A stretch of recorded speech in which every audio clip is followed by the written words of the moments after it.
Olada Olude from the Department of Civil and Environmental Engineering, University of Lagos. Wow, awesome. Good morning, everyone. Good morning. My name is Idome Sedeshet. I'm a sociologist. I teach at the Department of Sociology, University of Lagos, and I'm particularly focused on gender and development. Gender and development. That's the important part of S in ESG or S in ECA. Proceed. Good morning, everyone. Good morning. My name is Asikia Karibi-White. I'm the Subdean of the Faculty of Law, and I'm a law and development person. Thank you. Thank you so much. Thank you. As you are aware that this training we involve it with out and about, but we might have a bit of tight schedule because of the maybe 1 or 2, 3 demands out of there. But even on tight schedule, Professor, we will try to squeeze in a time to out and about, even on the tight schedule. So I know there is a schedule that is tight, but we'll try. In the course of the week, we'll try and see out and about of Nairobi, isn't it? If we have time, we might go outside of Nairobi, but we'll see. Our schedule will tell us, isn't it? We'll try to squeeze Dr. Charles and Professor James. You try to squeeze them a bit to make sure they create that time. They create time, I create a means. Isn't it? They create time, I create a means. Isn't it? You try to squeeze them, yeah? You pitch them there and there. So for now, I think the program is ready. We are ready to start. We are here. If you need anything, any assistance from us, let us know. I'm here, Charles is here, Massey is there. And also, if you ask one of these camera guys to call me wherever I am, they will get me.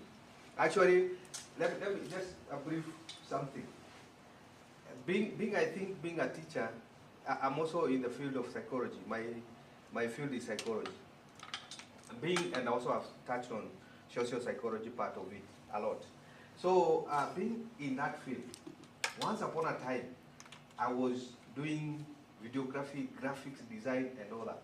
And I trained these gentlemen, and they're even better than me. They are better than me. You see, that's how the professors are. You train people, you train a doctor, he becomes better than you. Not because you don't know, but because your path is to enhance the power to so many people. Is to enhance that power. You are power to so many people. You have one power which is so strong that can be shared with a lot of people. So when you are a professor, no, your channel is to channel powers to others.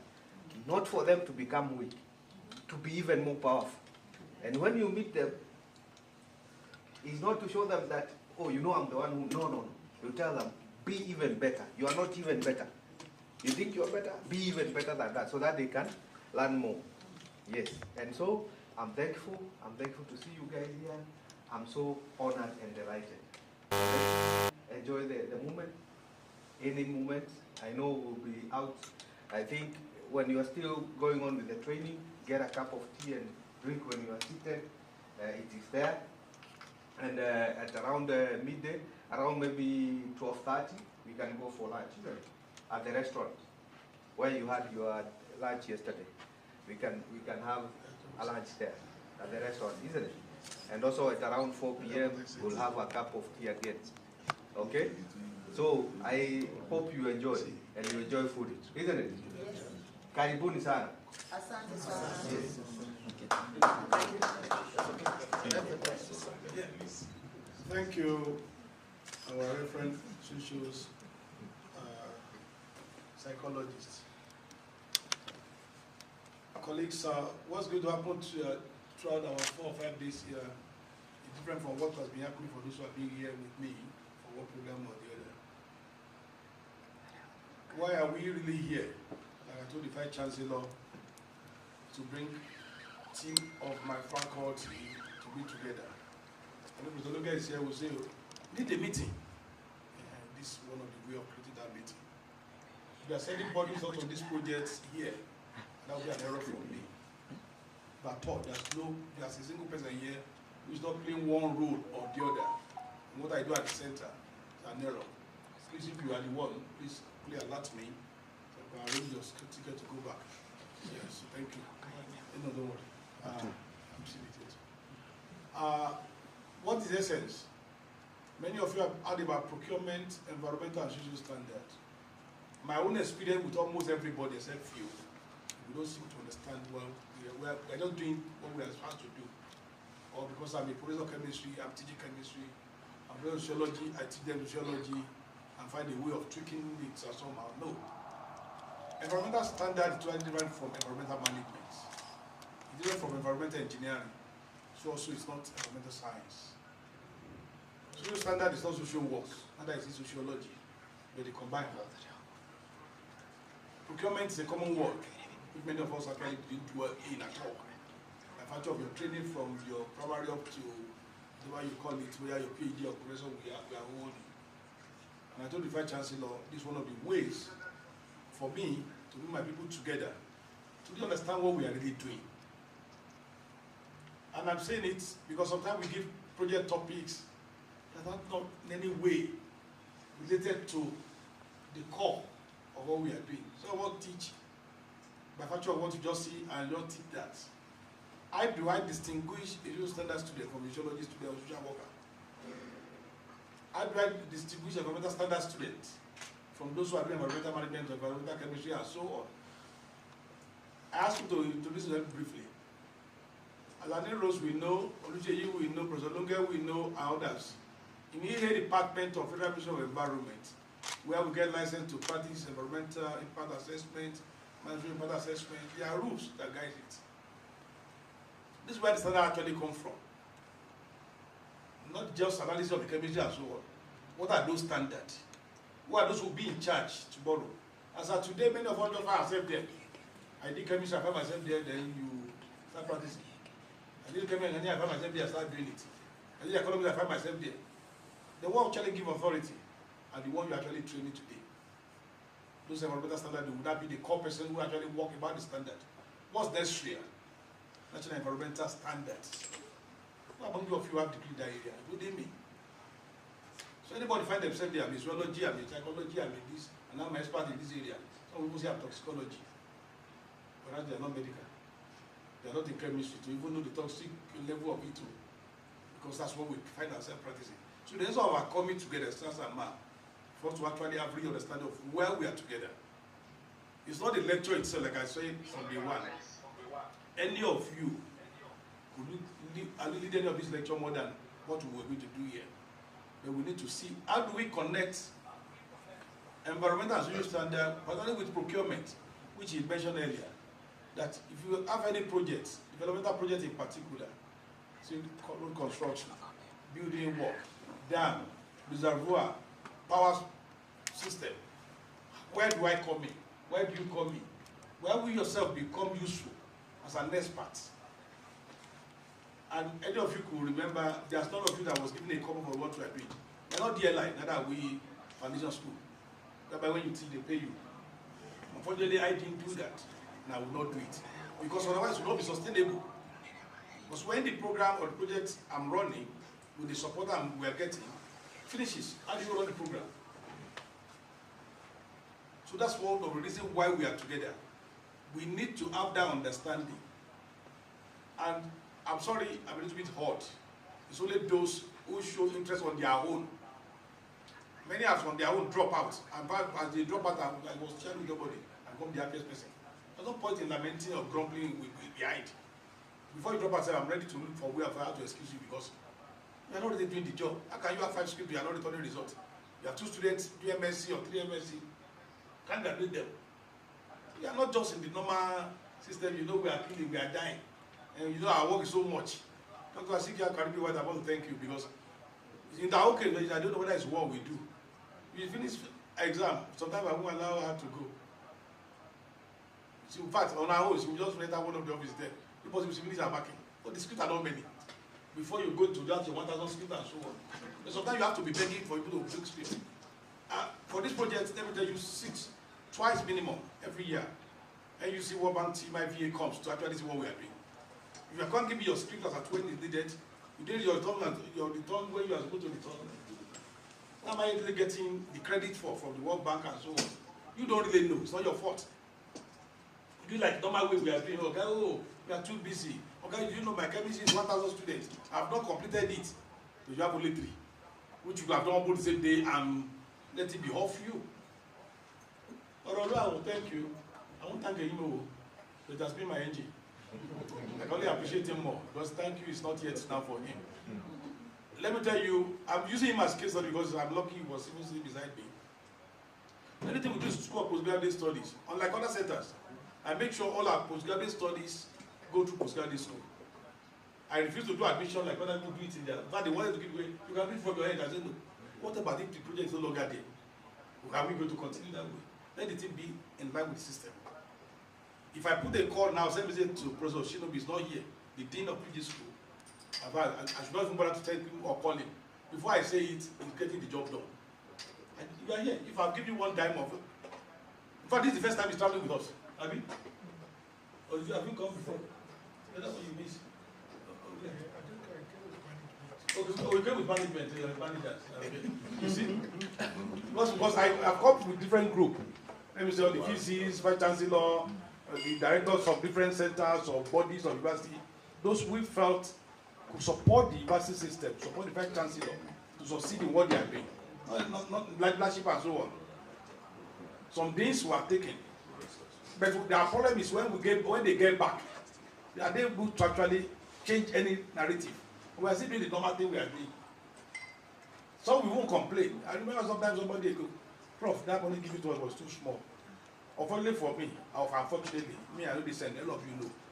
The somebody was beside me, who was also my uncle. I hear the professor openly there, just in the room over there. I don't know whether Professor was there that time, no. Say, man, how much your ticket cost to come here? Can you tell me the contribution of that to get that ticket first? I don't know the room all of you are staying. I don't know how many of you on your own. You personally actually taking a room of that on your own purse. No, you know I have to say it. Because one will give it to you, will fly you, will feed you, you are telling the allowance they gave you is too small. And I say it's not your fault. Now VC put your name. And I will report back to VC and I told the VC. They will call the attention of that person. His brother is also retiring soonest. Not you, Prof. Not you, also. I'm telling you. I'm saying it openly. Because me, I don't know how to hide. I say it the way I understand.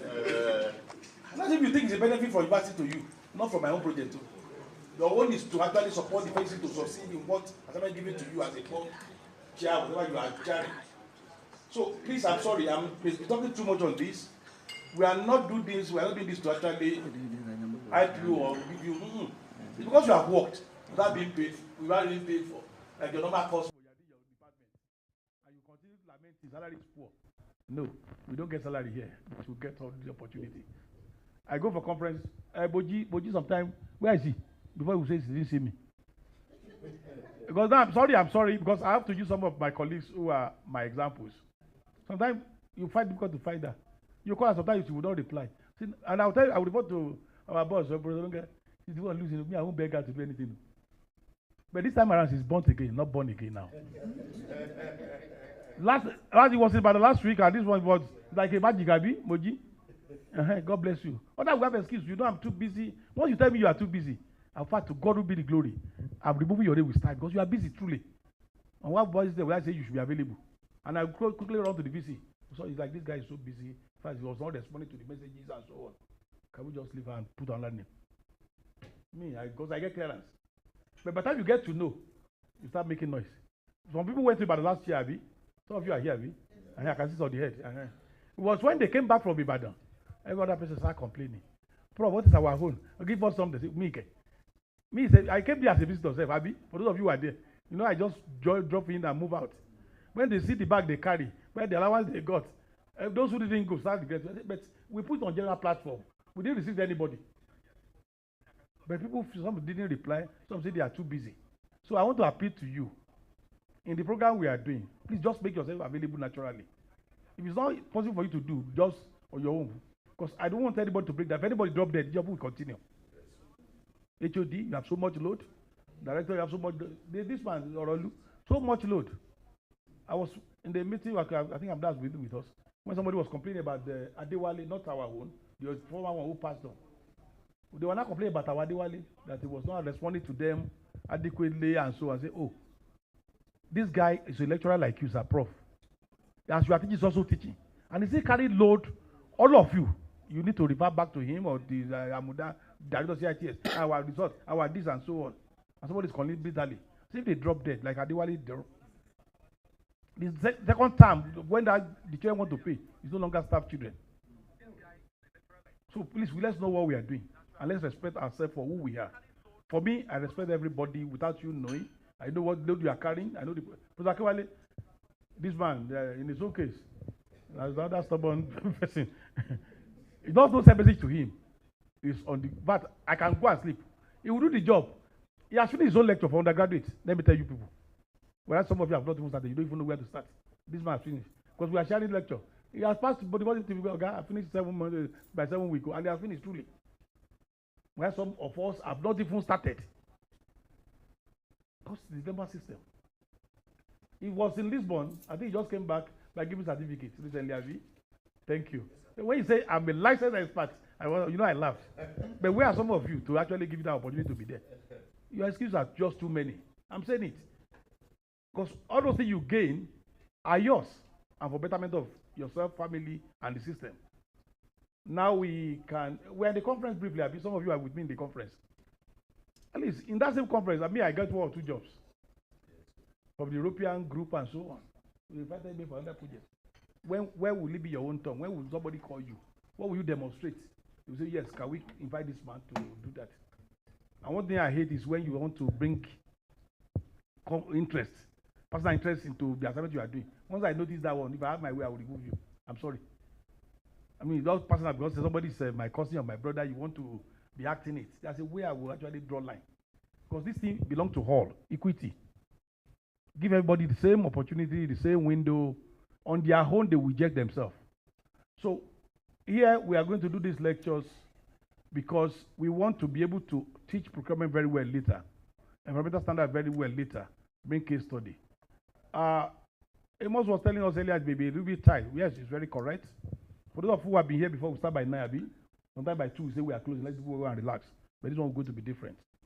From the World Bank group in Washington, D.C., people are joining us to actually also give lecture.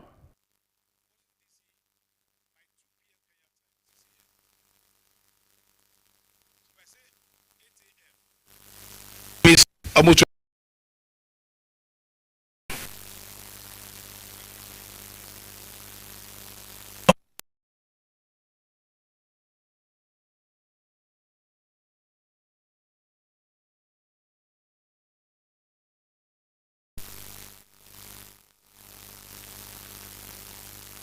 2 p.m.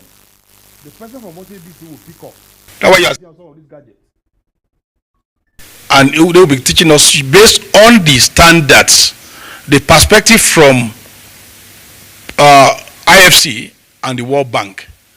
And like I said, we are doing this so that tomorrow you also can be useful. Most of the country, let me say in the world, borrow money from World Bank, from IFC, AFDB, and so on. These are standards they use. For you to be qualified to be there, these are knowledge you need. If you need to go and do certificate in certain area to say, yes, I'm qualified to do this, I beg you, do it. Me, I say with all honor, I know they do lamentation, no. Now, grace, I they enjoy. Salary, no, not enough, no concern me. Because if God has opened the grace for me somewhere, and they invite me, somebody give me $2,000 for 1 week assignment, it's not more than Professor Lunge's salary. Even though it's at the bar. I'm also at the bar, but it doesn't take anybody to anywhere any longer. So please let us open our mind, be free. It's not play environment, we work together. Like I told my brother, you have a responsibility and assignment. I've not really discussed with you. I want you to take over environmental standard for me. It's Adisalu and Co. And you must understand it better. You can do your zoology and so on. I'm not against you. Get promotion, become professor. I'm happy with you. But that one I would launch you to the real world to chop and clean your mouth without leakage.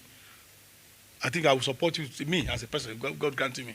But if you are lazy about it, me, I will leave you to be doing your sociology, zoology you are doing. No. Toxicology, thank you. God bless you, sir. So how many chairs do we have in this room now? Chairs do we have in this room? Do I ask you to raise up your hand?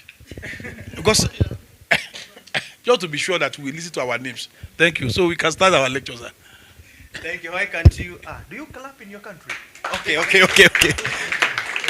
I don't want to ask something that never happens in your country.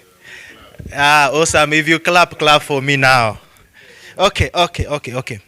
That's awesome. That's wonderful introduction. I resigned from a former job 2016. I was working in Equity Bank, and I was the credit manager. And that's when I learned a lot of World Bank requirement when lending comes to place. I left so that I may join what I'm doing today. Yeah, because that's where money is. So, they can't hear online. Uh-huh. The US can't hear you. Your mic is off. It is, yeah. No, then you put your mic on. Uh-huh. If your mic is on, they will hear you. This mic? Yes, if it's on. Hello, can you hear me now? Can you hear? Hello? Hello, can you hear me? I don't know who can test that for me. No, I'm just the one can. I'm online. So can you hear me now? I'm struggling to hear you. Is your mic off? Here, I had put my mic off here. So that to be on. Okay. Awesome. Thank you. Hope you can hear, sir. Hello. So I was saying that I left Equity Bank, one of the biggest bank in the country, so that I can come and do these two elements, this one and this one. All right. And all of you, when I've listened to you, if you're in Kenya, I'll be including you when I have a consultancy, because I need a quantity surveyor to do me BOQ for me to understand the project cost. And in our country, when you're presenting environmental social impact assessment report to the government, we have even to present the budget, because the government takes 0.1% statutory fee. So it becomes very important to me. The toxicologist, where are you? The guy that's doing you're the one? Environmental, who is that, does that environmental chemist and all these things? You're the one.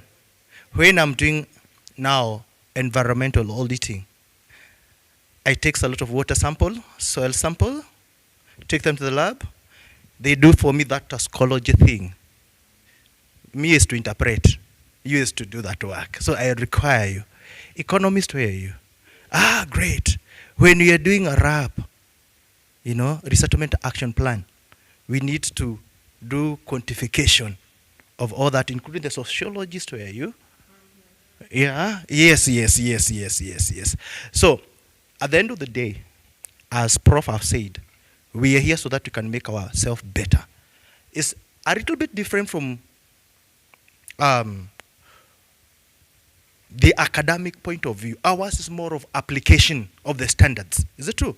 And at the end of the day, maybe, I don't know who would like to become a consultant like me.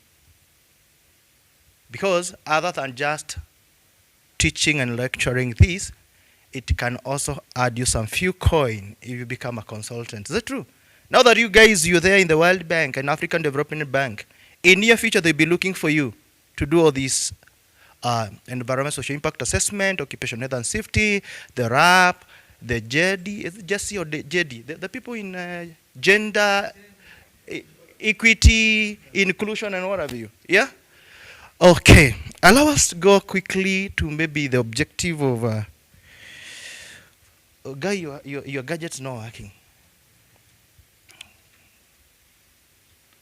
I don't know whether it's the battery. Is it? Yeah, it is. It's okay now? Mm-hmm. Can you go next? It's not moving. Check. It's Logitech now. Okay. I'll appreciate.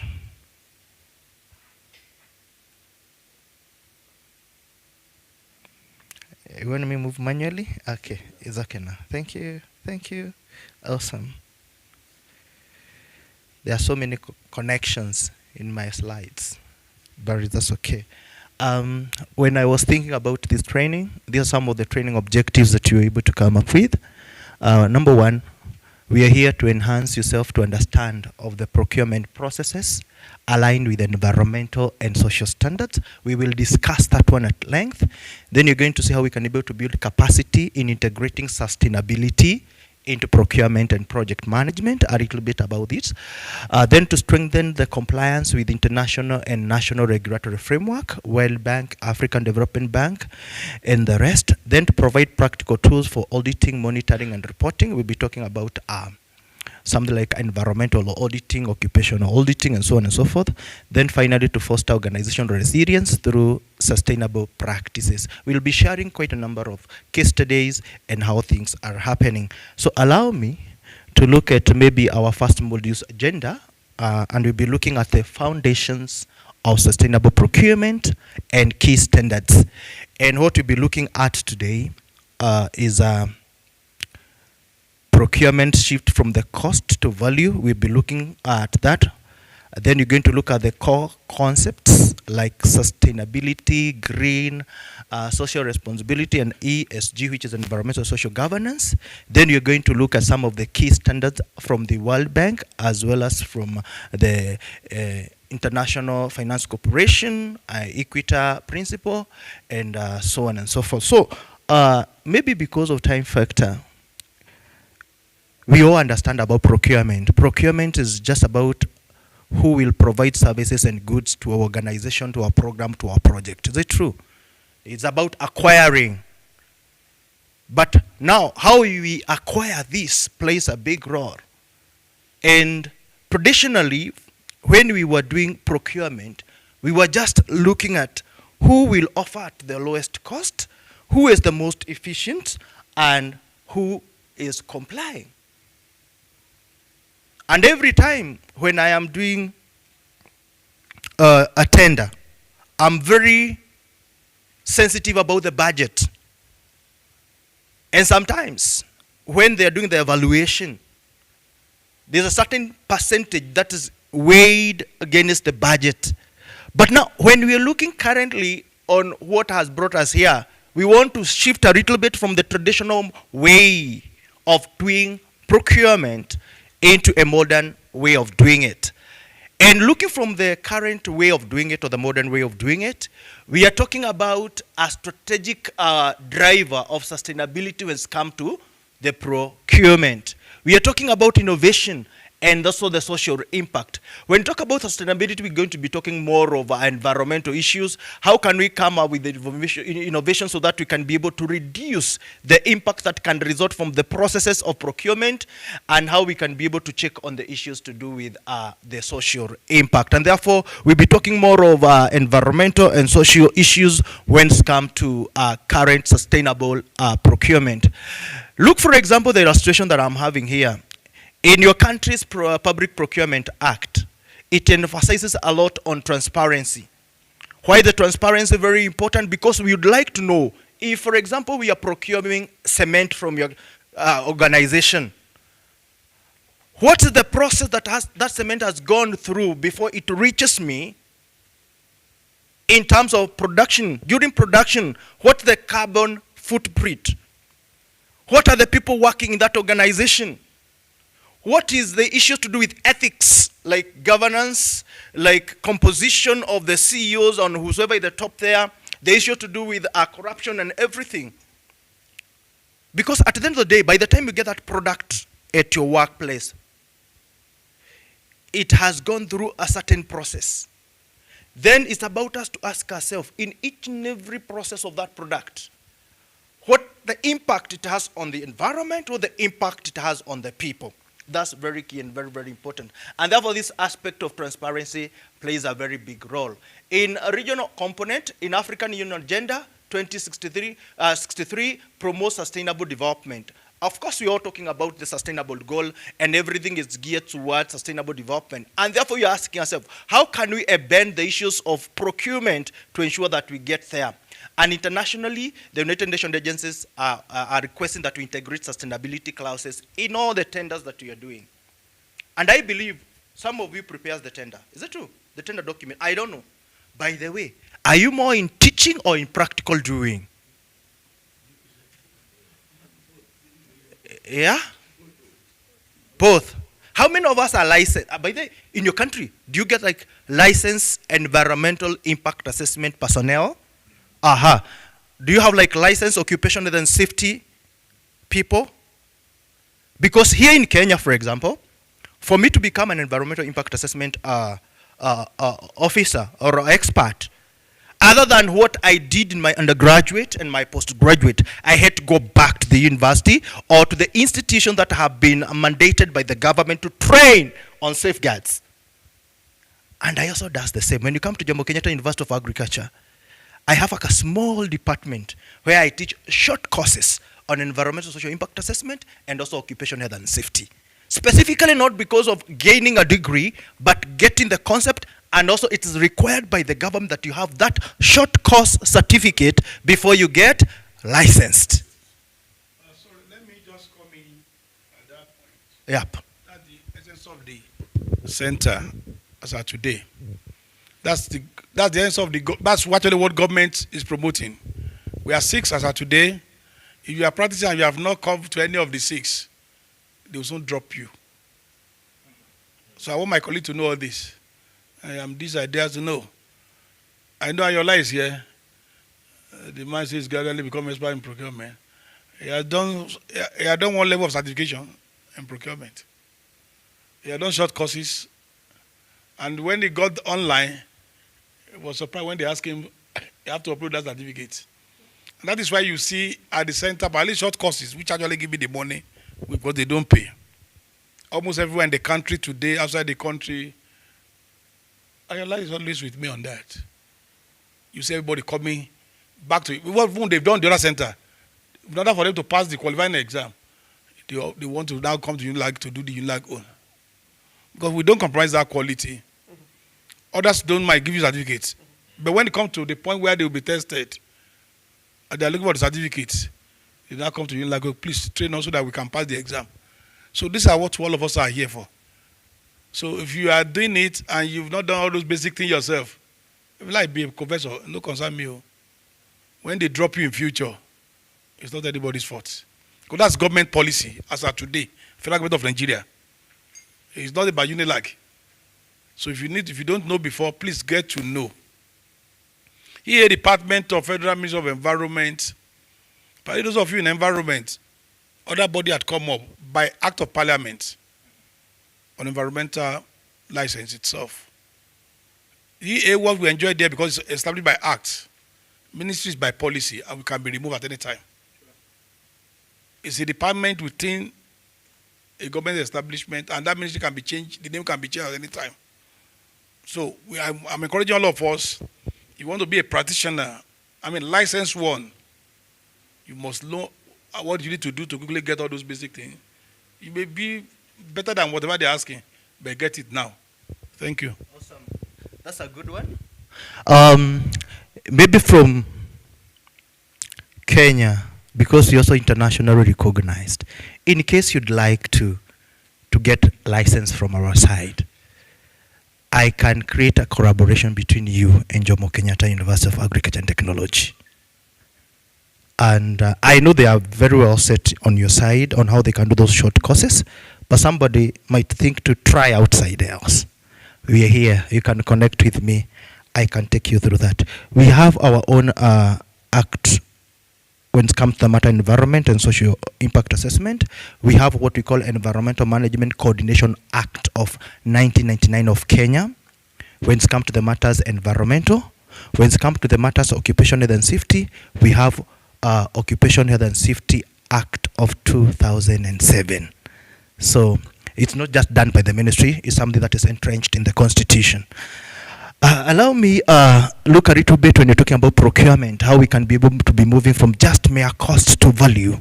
Because the reason why we are looking at sustainability is how we can be able to create value in all the areas of procurement. And therefore, cost focuses on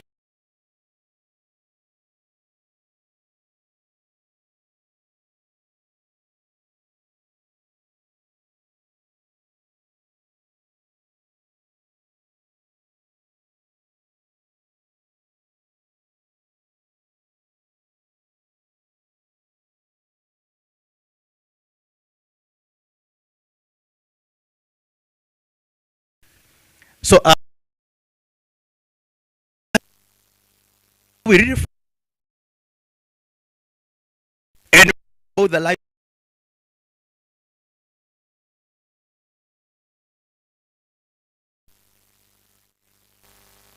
Yeah, yeah. And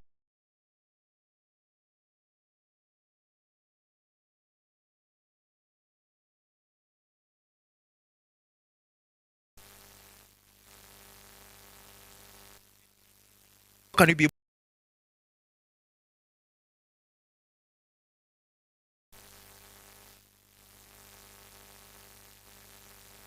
uh, you can be procuring solar panels, street light in your country, and looking at this one, of course, it has a higher upfront cost. When you're buying the panel, putting the control panel, and the wiring and everything can be initially at high cost. But in long term, you do save a lot, and also you reduce emission. Yeah, I'm also I'm also an expert in drilling water, and currently we are putting solar driven or powered pump rather than using the hydro powered. And the reason is that it has been tested to be sustainable and also to be a clean energy. Of course, the capital to do it is a little bit expensive, but at the long run, we save a lot. Why is procurement is a change agency when it comes to sustainability?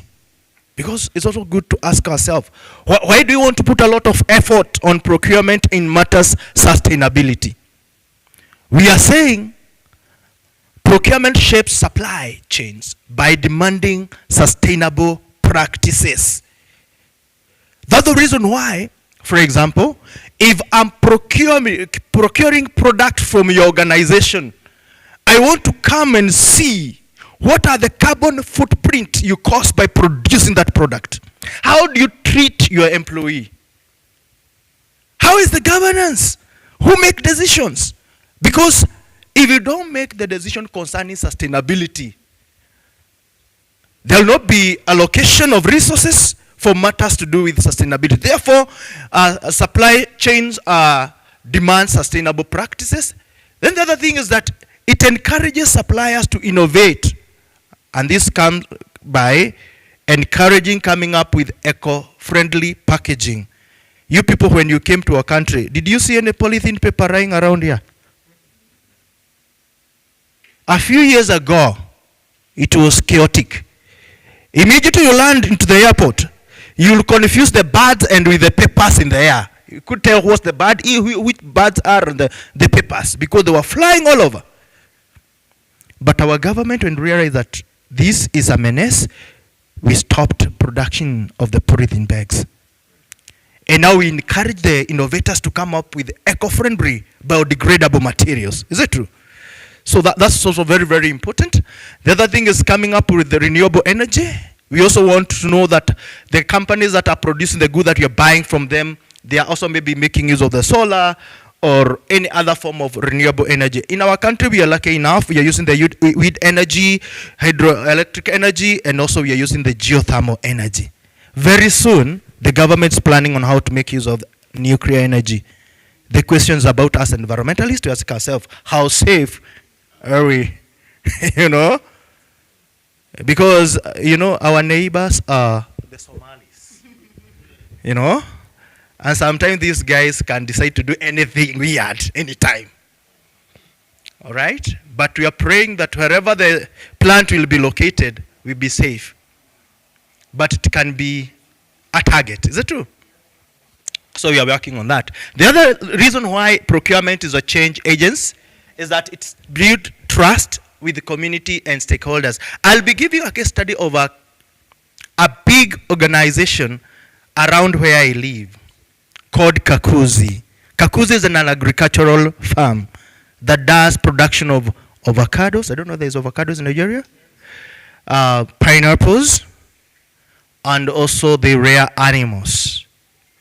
I'll give you a story of something that happened between the community and them that made the world to stop buying from Kakuzi. Are you together? You remind me once we get there. So it's very, very important. Let's talk about sustainable procurement. And maybe you can be able to define this in a while.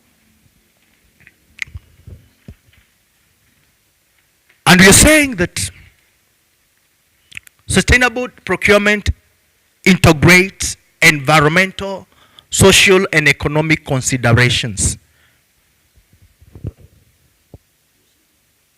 And this is all about focusing about reducing the carbon footprint. In our class, we cannot talk about the carbon, the climate change, and all those related impact. We've done that before. We also look at how we can be able to conserve resources and promote equity. What's the difference between equity and equality?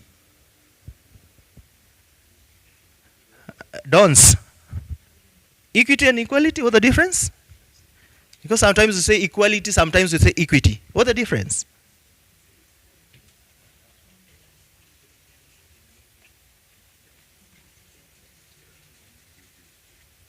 Yes? Equity is? Yes? Let me hear. Fairness. Equity is fairness.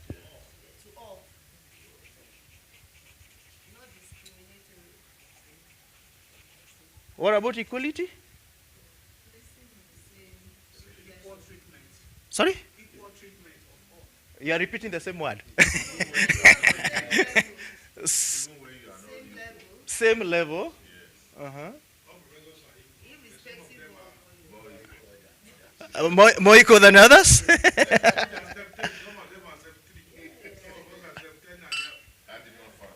Okay.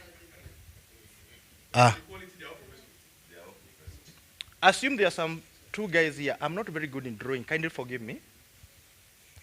Assume there are two guys here and they want to watch something that is placed here. This guy can just, but this one guy cannot be able to see that because he or she is short. Assume you give them equal treatment. This guy, equality will not allow him see. Is it true? But equity is whereby maybe we provide another platform for this guy so that now he can go up and see like the other one. Is it true? That's good. So you see the difference between the equity and equality. That's very, very important. Actually, when we are looking at sustainable procurement, we also want to ensure that we put in the aspect of equity because it's also very, very important, right? So when you talk about sustainable procurement, I have said, we are looking at the society, we are looking at the environment, we are looking at the economy.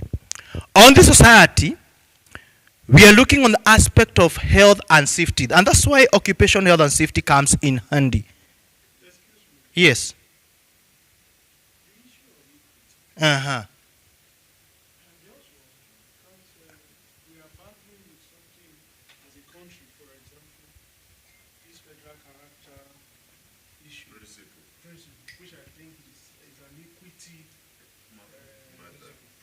Uh-huh. Now, I am from the south. Yes. I score 180 over 200. Uh-huh. In my company, bid for a job. Mm-hmm. I want to use admission. Let's use company. Mm-hmm. So which means of all skills, I'm about 180 Mm-hmm. over 200 as required. Mm-hmm. And Professor James is from the. I don't want to use Oh, he is from the middle. Yes. from the east. Yes. And it's called 140. Uh-huh. The concept of equity demands that, and this one is from the north. Yes. It's called 190. Yes. And you need two people for balance. Okay, maybe let's just do that. So at the end of the day, Uh-huh. the guy who scored 140, Uh-huh. you gave him the job. Why the guy who scored 180 goes home empty handed? Because your colleague has got 180 and go be your job. Sorry, let me. I know it's an issue of policy here. To what he said. Yes. And I'll tell you on this project in particular. Uh-huh. Before we actually win at the center for University of Lagos, Mm-hmm. if it's national, Mm-hmm. almost all the universities in the southwest. Mhm. So we have been the world. Mhm. But the rule says there must be one in each political zone. Mhm. So competition has become the Western, the white, by virtue of your religion. Mhm. But the scale was used to measure everybody. So when you are scoring 180 here, you are number over 200. Maybe not score 175. Another person score 170, and so on. In the other region, the highest score 120. It becomes the first there. Yes.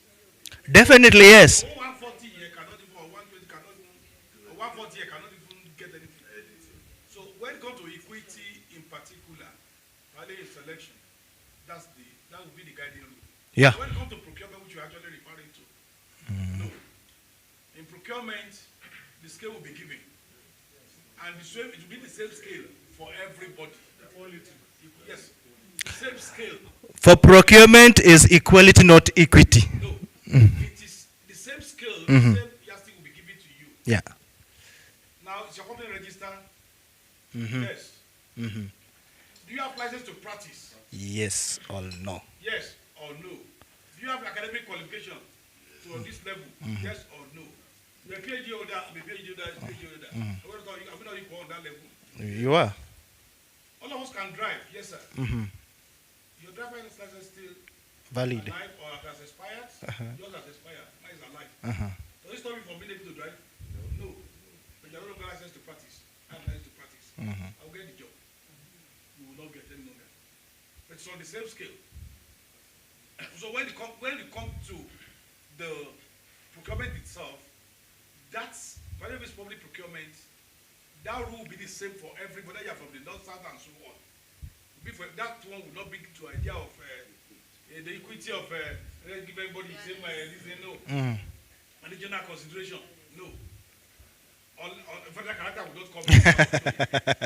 But the law is there. No, it was referring to the law to this earlier.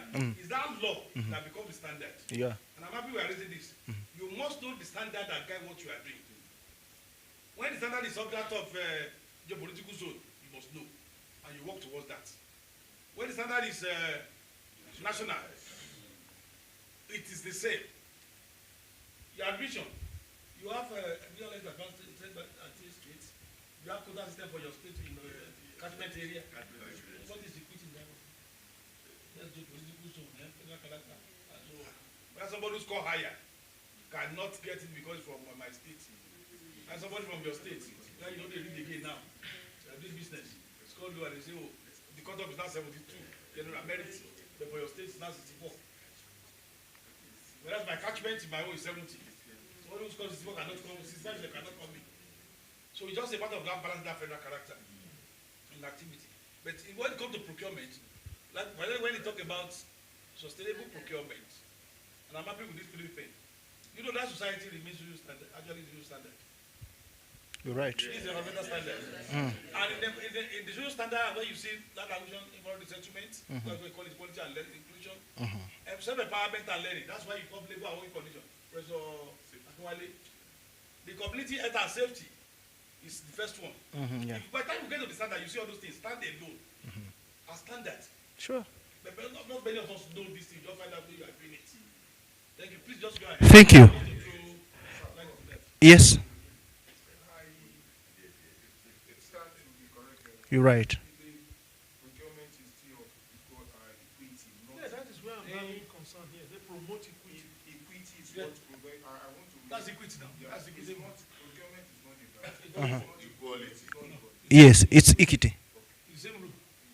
Because fairness and just. It's fairness, transparency, openness, competitiveness, Yes. equity. That's the way law put it. It must be equitable. You first of all give everybody that platform, so there's no need of hiding under anybody. And for it to be equitable, is that same rule will now be used. Like I told you, when you come to the center now, it's political zone. They've actually created that rule. So for those in the north, your pass back can now be 140. For those of you in the southwest, that your headache, you're always 340. That's your headache. All right. You get it right now? Good. Yes, Prof. Actually, equity Okay. To make up for historical disadvantages. Wow. That's where the fairness comes in. So you can actually discriminate, like what you say, they call it positive discrimination. It does not create marginalized group, does it? No, it's also part of it because let me tell you, you are very correct, man. But it's also part, okay, for marginalized, for Albanians and so on. They want you to consider them too. Yeah. Not only those of you who come to Lagos and carry your children to school. No, yeah, it's other social.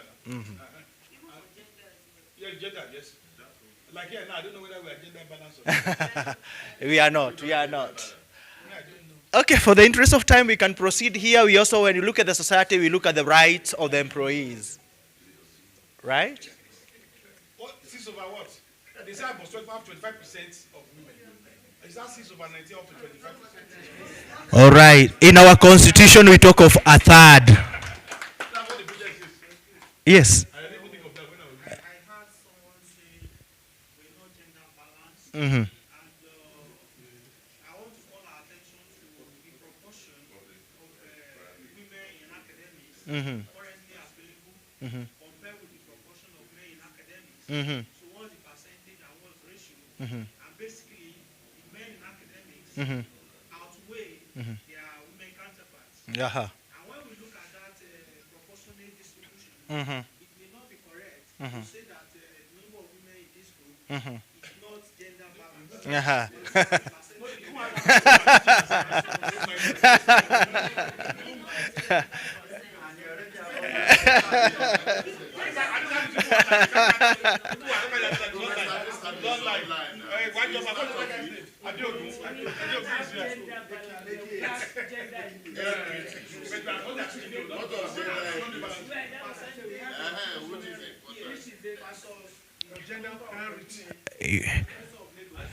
Uh-huh. His point is very valid. You should revisit that one. Good. We're also looking at the self-empowerment and learning when it comes to our socio aspect of our procurement or sustainable procurement. Like now what you're doing here, we're just upscaling ourselves. We're training ourselves to become better. Is it true? And thank you because of that. Then we have diversity and also equality and inclusion. Diversity in terms of gender, diversity in terms of maybe our academic areas or disciplines. It's very, very important to ensure that each and every person is included. Remember, when it's come about sustainability, or when you talk about sustainability procurement, it's not just one group or one idea or one person. It's about our collective agreement or efforts. That's very, very important. Then when we look at environment as an aspect or component of sustainable procurement, we look at the circular resources, or the resources that can be recycled, that can be reused, that can be reduced, that can also be upscaled, or that can also be repurposed. Yeah, very, very important to look at that. Yeah, not just a matter of I don't know whether the Coca-Cola company is in Nigeria. I used to love it initially when we used to make use of glass bottles. Wait until they brought the plastic. Big problem. Yeah, because this can be reused many times. During the Christmas time, we used to be very happy because our daddy would come with a crate of soda.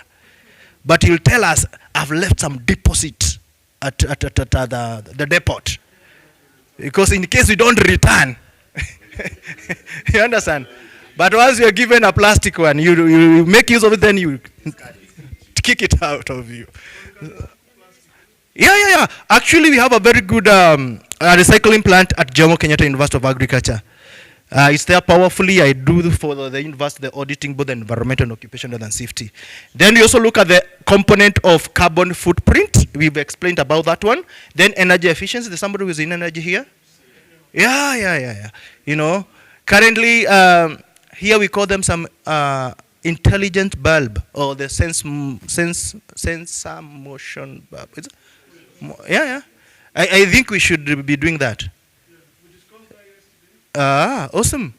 You'll find in most places, I don't know whether this place they have done so, that once you just get in the lights, yeah, that's a way of saving.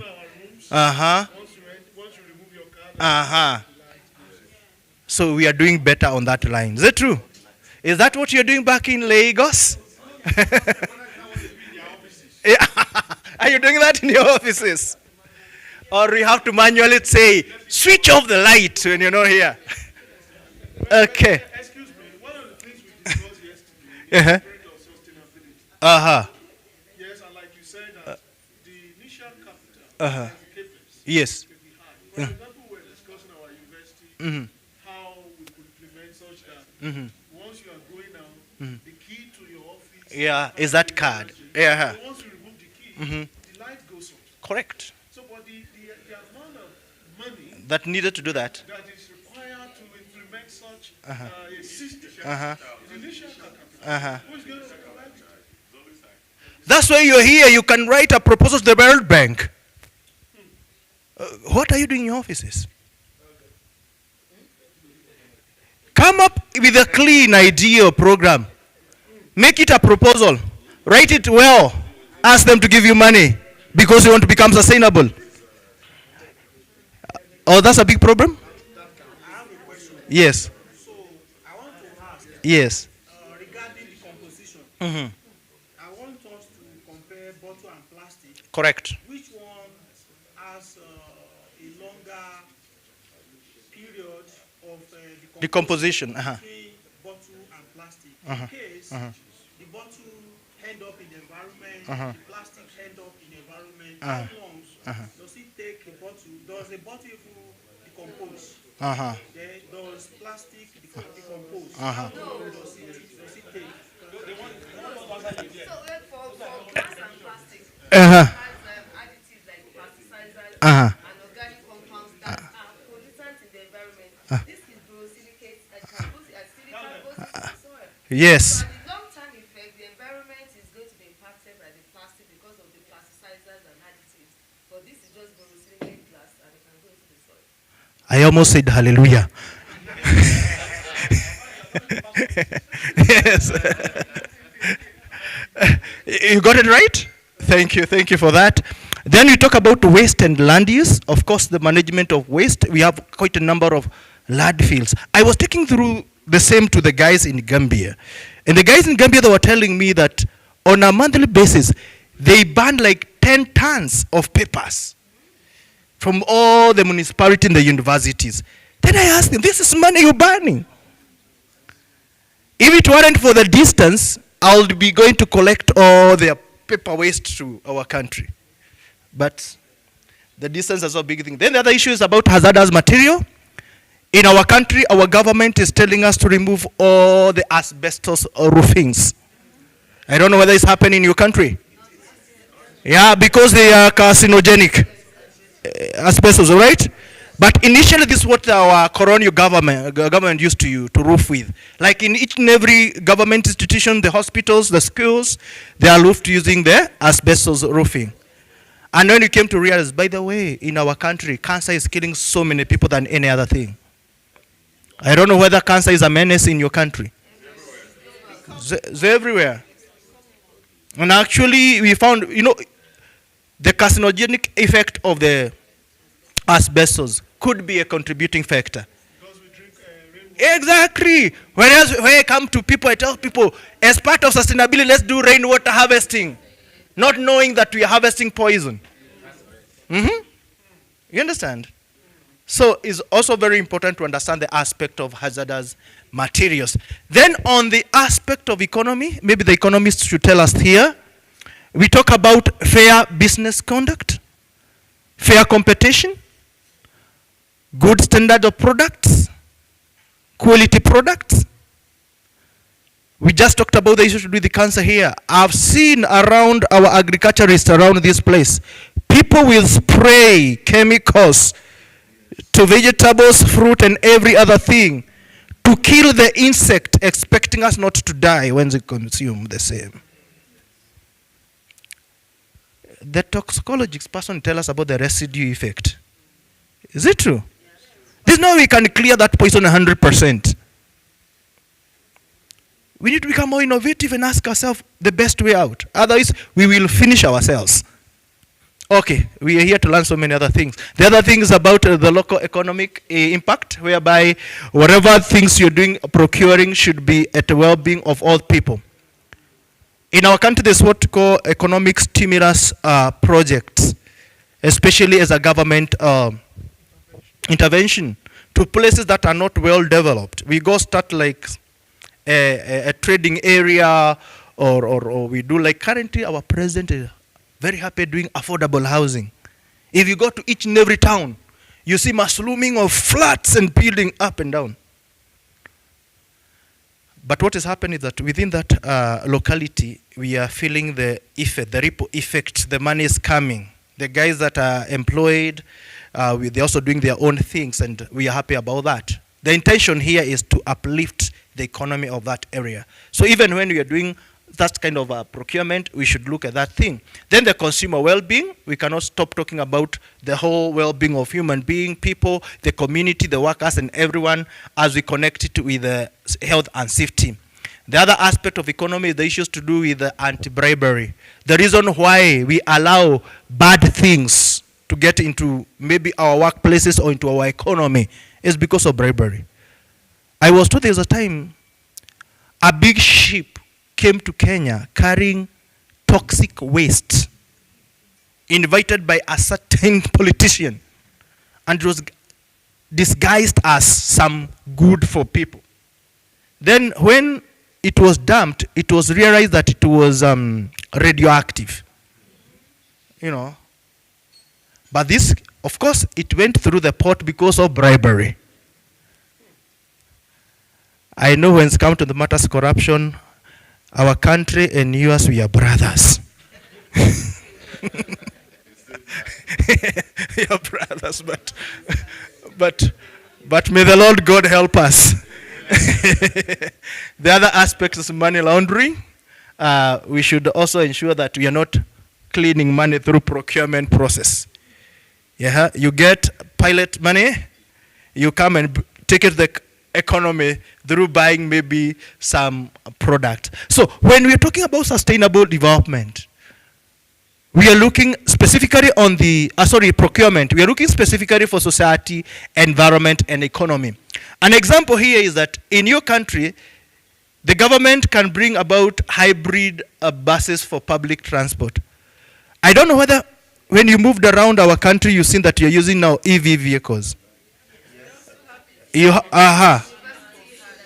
Wow. University, even university, that one you're ahead of us. We are not yet in our university, but I'm happy to one of the biggest company in Kenya called the Del Monte that grows the pineapple. It carries all its staff and activity using the EV vehicles. That's a good thing. So the same case can happen to our country. Are we getting something on sustainable procurement? Awesome. Let's look and ask ourselves, why is sustainable procurement matters to us? Somebody to let me know when we should be able to take tea. So there are some drivers that shapes procurement into a sustainable manner. And these drivers are the ones that makes this sustainable procurement matter to us. Number one is climate change and environmental risk. I don't think there's any person under the sun who hasn't experienced the influence of climate change. Donald Trump? Yeah. No, that guy lives in the world of his own. That guy lives in the world of his own. But it will hit him back. He's just what?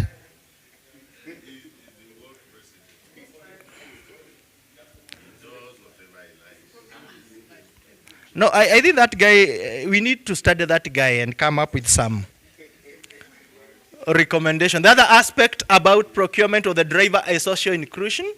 There he talks the aspect of gender and also making the use of the community of the local people. The other aspect is the aspect of ethic and governance, so that we can avoid things like bribery, corruption, nepotism, and all these things. Because if our ethics are not right, we may not be able to do sustainable procurement because we will be affecting other people. We may not be doing the right thing. We may not be using the right material. For example, assume you are the one who does the production of asbestos roofing iron sheets, or roofing sheet, not iron sheet, roofing sheets. And you're hearing that the government is saying that we should stop doing that. If you're not ethical enough, you'll find a way and go bribe somebody and go and change that rule. Is that true? Then we continue doing that. Why is it that, for example, we are still receiving pesticides? We are still receiving pesticides which are forbidden elsewhere, and they are making use of them in our countries. Because of the issues to do with ethics and governance. We should rethink as Africa. The other thing is the aspect of the digital transparency. Currently, we cannot hide from what you're doing. The technology is making us understand like everything that you're doing, and we are required to be very transparent. As I'll be giving you the case study of the Kakuzi guy, somebody just took a photo and a small clip when some of the dogs were marrying people, eating people. Yeah. And it went viral. Once it went viral, everybody told us company, we are not going to buy any product from you if these are the things that you're doing to the local people. I'll give you that story. It's a very sad one. But they had to arise and do something. The other one is commitment to national and also sustainable development goals. Everything that you're doing here, when you talk about sustainability in procurement, we just want to just ensure that we include the component of sustainable development goals in our procurement. Because at the end of the day, we want to live in a better world and also leave it better for other generations to enjoy. Is that true? So very, very important. As you be sitting in that office, I don't know the kind of the decision that you make towards procurement.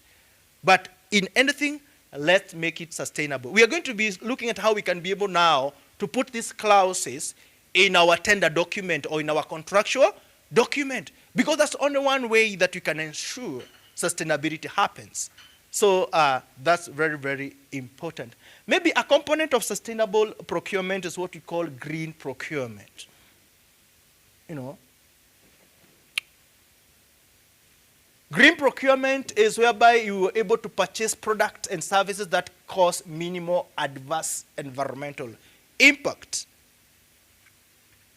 And how can you do this? You can only understand this if you understand the life cycle of that product before it gets to your house or to your office or to the project site.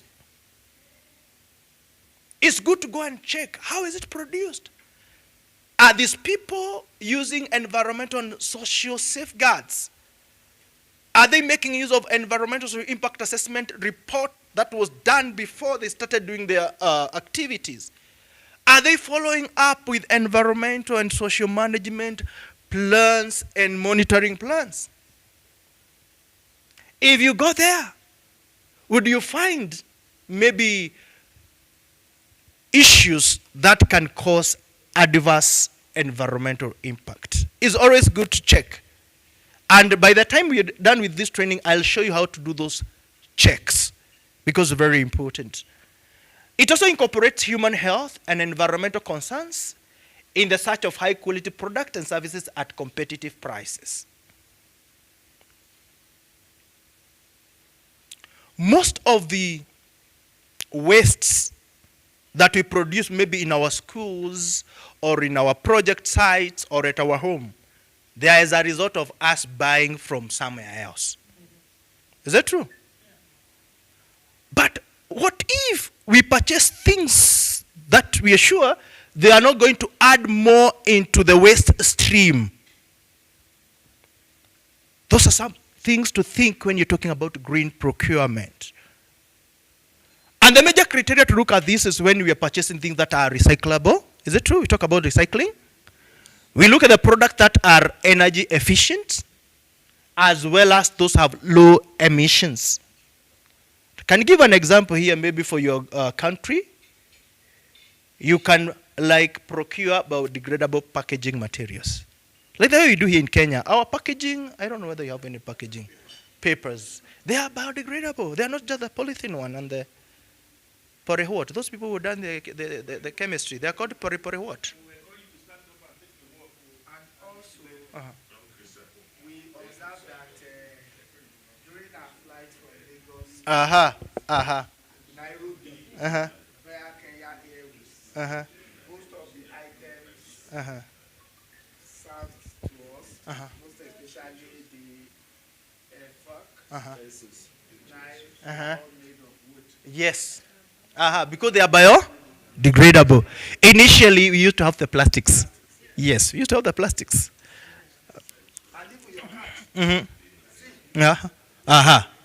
Awesome. So there's something you can learn from us. Is that true?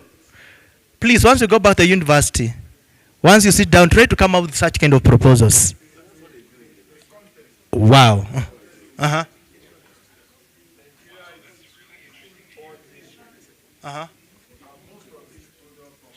Yes.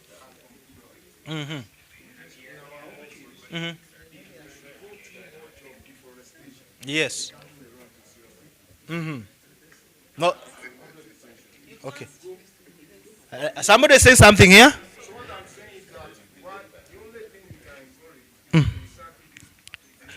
Yes, yes. We should stay. We should go to deforestation. They are practicing. I thought of it when I saw that. Can we afford deforestation? Come down right now because erosion basically those people, Yeah. deforestation is a serious form of erosion. Yes. So we should be able to recycle the plastic. Not to say we should go to deforestation and start cutting tree down because we want to release And so for me, for the recycling, one recycling is favored, but sometimes for edibles, maybe cutleries or food packaging, we don't really encourage recycling because during recycling, some of these plasticizers leach. So normally, when you recycle over time, the PPAs and some other plasticizers that are carcinogen go into the product. So you may use them for maybe non-edible, non-food items, but for cutlery, plates, and all that, the plasticizers get into them over time. So you can use them for household That is materials. the reason the Dean of PG School has outlawed the use of disposable plastic to serve people for the PG School. Wow. It's very Like popular. they leach into the plastic. And they go into so you can use them for buckets, window blinds, cabinets, furniture. For anything edible, recycled materials are not encouraged. Good. I have a question. Kindly ask. So, Nigeria currently accommodates the largest petroleum refinery in the world. So, from experience in the Niger Delta, Second largest, sir. which one is the largest? With the current expansion, In Africa, expanding currently. It has not been. It's still the second It's largest. projected to be the largest in the world. So let me add the word projected. Okay. So, and that has implication on impact assessment. So the question I want to ask is that with experience in the land, oil spillage, which has been a disturbing problem for several decades, now that refinery built by Dangote group of companies located in Lagos around the Beju-Lekki Peninsula. So, is there a possibility of oil spillage in the future, and how will that affect the environment of the Beju-Lekki community?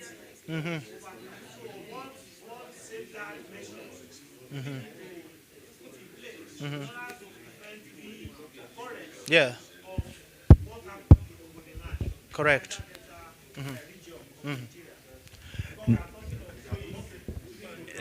Okay. That's a good question.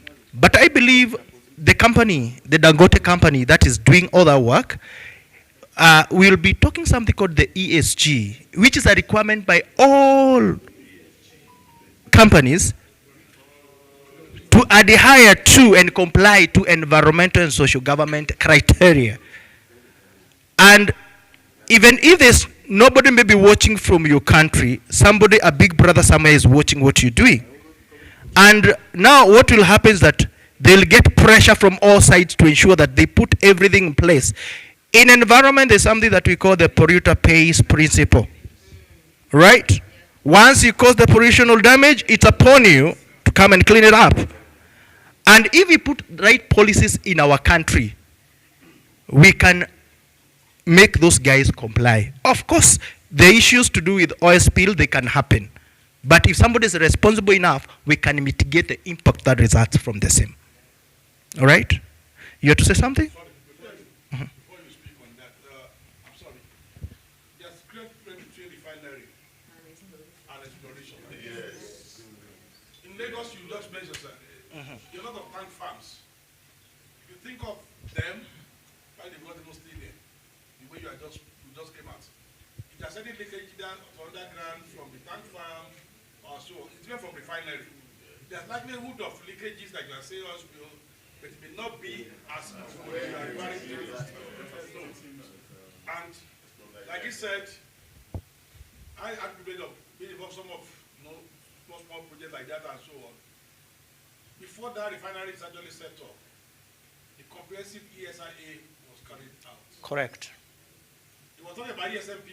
How do you manage those things that you find out?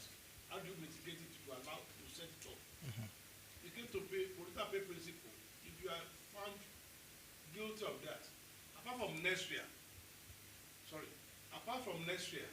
ASEPA will also deal with you. Here, Department of Federal Ministry of Environment will not spare you. Sure. So within the country, and I'm happy we are all answering this well, like I said earlier, there's a lot of people feel we know. That we assume we know. It's only when we have this type of gathering that we throw more light to ourselves and understand it better. So this is actually the real thing, and I'm happy. You may be a labor man, you may be a procurement man, you may be an engineer. This is one of the opportunities for us to actually brainstorm again and be able to refer to documents that guide such things. I mentioned Nesria. Any of you can go online, search for it. You see a lot of regulation on environmental standard. They have more than 30-something, and it's there. Nigeria, in particular. Whether they work or didn't work actively, whether they implement it is a different issue.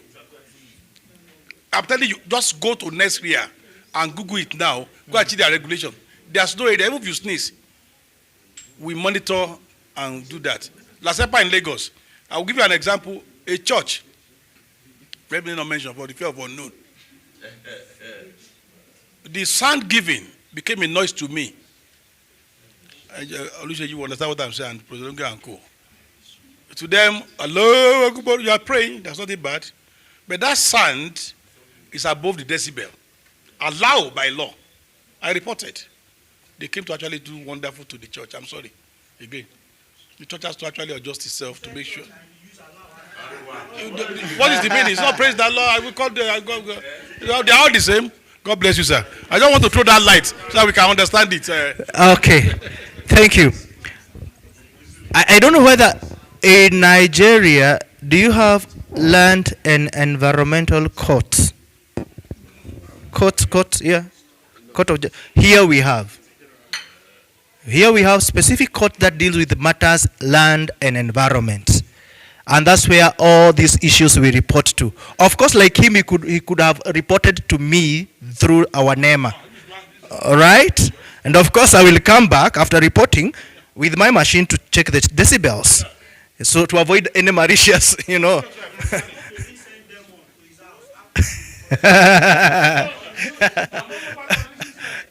Let's talk a little bit about socially responsible procurement, then we go take tea, right? Let's look at this slide, then we go have our tea.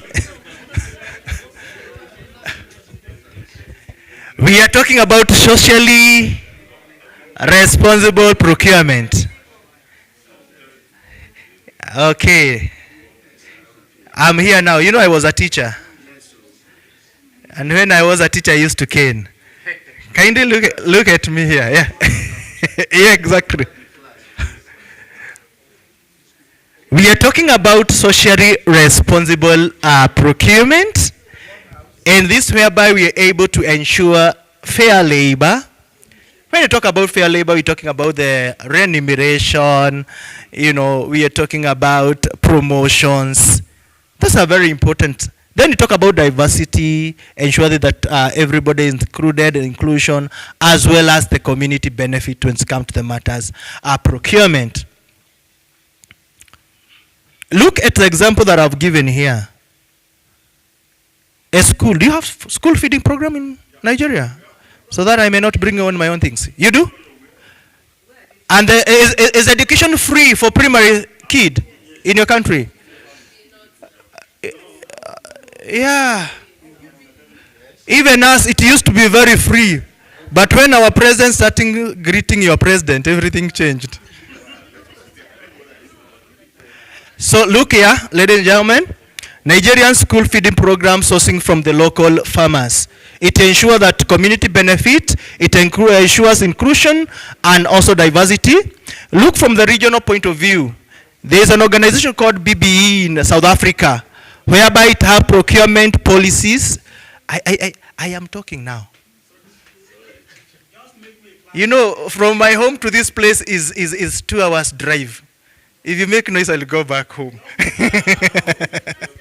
Okay, we are talking about the procurement policy that upholds fair labor, diversity, inclusion, as well as communication benefit. Internationally, we are supposed to be having a fair trade certified like coffee procurement by global NGOs. In other words, we are saying that when we are procuring something like coffee is our gold here in Kenya. I don't know whether there's coffee in Nigeria.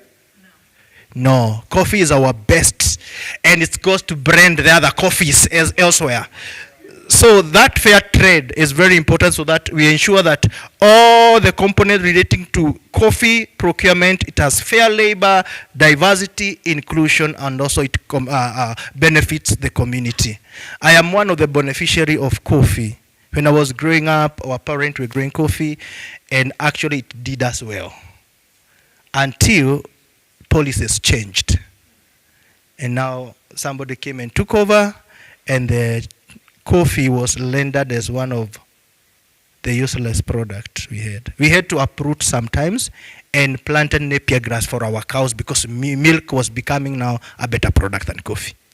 And those are policy issues, and there's not much you can do about them. So when you talk about the socially responsible procurement, is whereby we ensure fair labor, diversity, inclusion, as well as community benefits. Any question before we go take tea?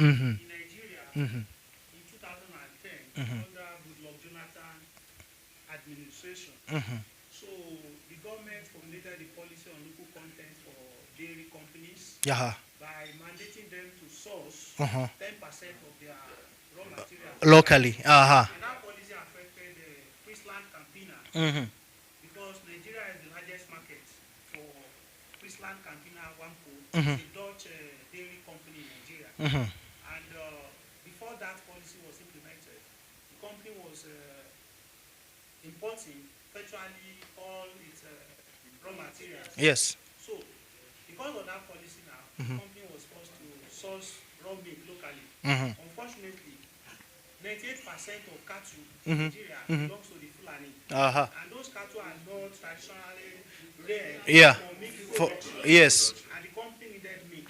So they needed to begin new projects, new extension services, and what have you. And it came at a huge cost to the company to comply with that policy. And they wanted to find a way around it. The government insisted there must be compliance. And so the government gave a mandate. Yes. Either you comply or you relocate. Yes. And the company cannot relocate because Nigeria is the largest market. So they now began to scale up to introduce training programs for Fulani farmers, and they look for communities where there are reasonable number of cattle that are settled. Correct. That they could demonstrate with. So they established this collection center around Oyo State, Northern Park, and what have you. So the program now has been running for 15 years, and they have beat the target. They couldn't meet the 10%. Of course, they demonstrated commitment to that. Correct. That's a plus. Is it true? Yes. That's Yeah. sourcing from local farmers. What are the way? We are the one you chop there. I you got involved in some of those things. Because I told you I'm coming here. It's for people to know the way some of you are doing it. Because Is he Mafulani? no, he gets involved in so many things. I want you to be sharing once in a while, so my other people who also will not be lamenting. That's just my reason here. I want to be in revelation of grace. That, because he's involved in many things. There's another one who is not here. What's that your friend? The one that is always in Abuja? Ajuwan, my boy. God bless you. Well, please go ahead. Thank you. Yeah, the last question before you take tea? Yes, yes, yes. Mm. Mm-hmm.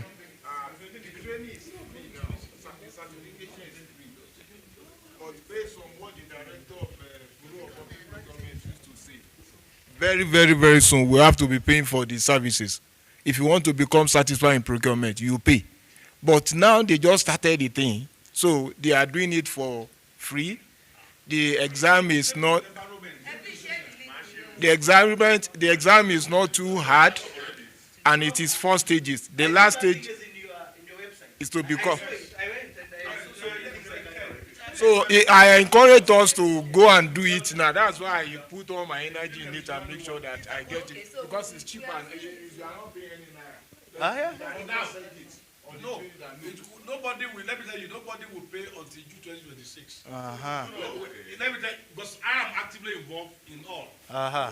Whether environmental, whether social, and then the procurement. No, because if you understand the project itself, you know advantage you have. No, I said it in the beginning. When you just teacher. We do short courses. What is it for? Go and do it. No. Okay, we are busy. Okay, you know I'm marking. I can't join. Professor Adeo, join small. You ran away. He's here. Uh-huh. Please go do. Because he said, well, Prof, I will join you, but I don't think I love him. He's ready to do the cleaning job for you. When we do the conference, this man voluntarily say, Prof, anything you want. He went to the airport to be picking people. Wow. But that's by police. They have done their own work. God bless all of you. Thank you, guys. Let's go have a tea and we come and talk about ESG. Thank you.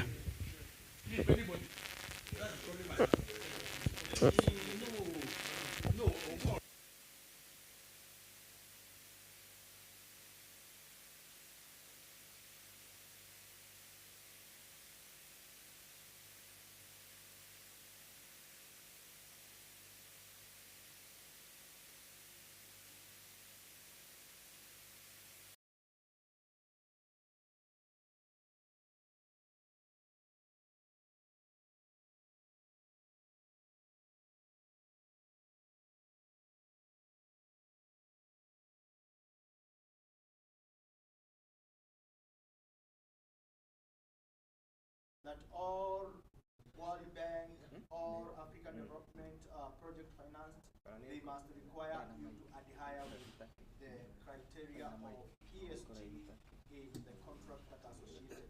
I believe this is not a new thing that you're hearing. You've heard it before. Maybe what is important is to look at why ESG matters. Number one is that it reduces reputational risk. We're going to look at it, as I told you, about the case study of Kakuzi. ESG once Well done, it attracts investors and donors. It's a requirement for all donor-funded projects to undergo ESG reporting or ESG criteria. Then it also ensures compliance with global standards. And these global standards are both the environmental and social standards that we are going even to check on them later. Maybe what I was talking about here is a company called Kakuzi. This is a company that neighbors where I come from. Some of my kids works in this company. They deals with agricultural products. They are agro industry. So they produce pineapples, avocados. They also do rearing of animals. So Kakuzi has faced significant ESG issues related to human misconduct, specifically the allegation of violence, sexual assault, and mistreatment. This was there, it was viral in the media by its security personnel. The people that were causing this trouble are their security personnel, again the members of the local community. What was happening is that the watchman with their dogs, they would cause all these problems to the people who are like trying to either trespass, or sometimes because boys are boys, they will go and steal some ripe fruit. Is it true? I don't know whether the boys of Nigeria are like the boys of Kenya. Every time the boy sees something, he wants to go and try and see whether he can help himself with the same. So what was happening is that some few men decided to do that, and they released their German Shepherd dogs. And do you know what dogs can do? Of course, sometimes even when the women were caught maybe collecting firewood, because they have a very big piece of land, some of them they have forested, and the people around that area, they cook using the firewood. So they go to collect the firewood. Sometimes once they get women and ladies, they will subject them to sexual assault. So all those things were reported. And initially were allegations, which later was found to be true. So this allegation led to a high-profile UK lawsuit. You can imagine, it happened here in Kenya, but the issue was raised where? Because the UK is their major market. All right, is their major market there. So, and the subsequent changes in the company on human rights framework were done. So the key allegations were like this one, the lawsuit and settlement. In 2020, 79 Kenyan claimants alleged systematic mistreatment by Kakuzi security guards, including battery to death. Of course, that happened. Like 2 guys were killed. Issues to do with rape, and also multiple other attacks. So a group lawsuit was filed in the UK against Kakuzi's parent company, Cameria PLC. The case was settled in March 2021 for £4.6 million without admission of liability, alongside a commitment to major structural changes to operation. The legal person can understand this better than us here. And there are also issues to do with the market impact. And following a newspaper article about the abuse, major UK supermarket, including the Tesco that buys from them, Sainsbury's, and also Lidl, temporarily cut ties. Hello? They cut ties while monitoring the company's progress on improving practices. You are asking something maybe Dagote can do, maybe in case of pollution and the rest. We just require some people to check what is happening and maybe report to the right people. What did these guys do as a response? In response to the allegation and the part of the settlement, Kakuzi implemented several new policies and mechanisms to address human rights and misconduct issues, aligning with UN guiding principles on business and human rights. And even at your free time, you can also Google this one. The first time I saw a very comprehensive ESG report was from Kakuzi. All right? So there are issues that we were able to come up with here. The operational grievance mechanism. Sikika is a Swahili name, meaning to be heard. Sikika, to be heard. You know, it's a program that now Kakuzi established a 2-tier grievance mechanism, whereby people can be able now to take their grievances.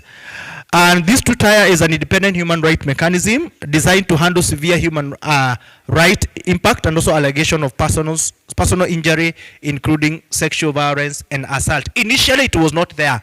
Therefore, these things would happen and no one will report. And even if somebody report, there are no proper reporting mechanism. And an independent human rights advisory committee was also formed and was chaired by Attorney General Professor Githu Muigai. This is a very high-ranked man in Kenya. Yeah. And was established to provide oversight to ensure compliance with the global human rights. The issue of sexual harassment awareness and reporting and prevention program was put in place, and its aim was to foster a culture of zero tolerance for sexual harassment and provide employees with clear reporting channels and support systems, including wristbands with contact information for confidential reporting. This is a reality, these are not stories, right? Enhanced policies were put in place. The company introduced updated human rights whistleblowing as well as anti-slavery policies, emphasizing commitment for fair employment practices, health and safety, as well as respect for the local community. So you see, when you talk about ESG, it's a reality. We have to integrate all component on environmental, social, and also governance in all procurement practices to make them sustainable. Failure to do that, we might also find ourselves in such kind of a trouble. So it's very important to know that. We were to take tea break now, but it's time to proceed. Is it true? Aha. Now we want to get deeper into standards, because that's why we're here. And we're going to look at the landscape of the key standards. And we'll be talking about the World Bank Environmental Social Framework. We are going to talk about International Finance Corporation Performance Standards. Then we're also going to put others like Equatorial Principle and the UN Guiding Principle on Business and Human Rights. Because they are part of what we should be knowing when it comes to the component of procurement in a sustainable manner. Allow me to go deeply to tell the reason why it's important to have these key sustainable standards in procurement. We say that the recognized framework, the one that you're seeing, and the guidelines and principle are used by organizations to ensure purchasing decisions, balance economic efficiency, and also environmental protection and social responsibility. That's the reason why we have them. And they act as the benchmark for responsible procurement practices, helping organizations to align with international best practices, complying with legal requirements, as well as contribute to broader sustainability goals. Very important to know, all these are here just to ensure that we are doing the right thing in the right manner, ensuring sustainability, looking at environmental and the social component part of it. Why standard matters for us? They are very important because standards provide risk management. Of course, when you're looking at the risk, and that's why when you're preparing environmental and social management plan, we identify the risks that are associated with the impact that are coming from the activities that you're doing. And therefore, they help us to come up with risk management framework. In other words, we are asking ourselves, if this impact can cause this risk, then we should ask, how can we prepare a mitigation measure, either to minimize or to reduce the impact of that risk? And therefore, these standards will help us come up with risk management framework. There's no way you can come up with a risk management framework if you don't understand the expected standards from the project. Then the other one is to come up with a compliance benchmark. Of course, for those people who've done environmental social impact assessment, that aspect of environmental social management plan is the key compliance benchmark, because it tells you what to do in case of any related impact brings about issues. Then the other aspect why standard matters is the accountability. Again, when I take you back to ESMP, it tells you who will be responsible to implement agreed upon mitigation measures.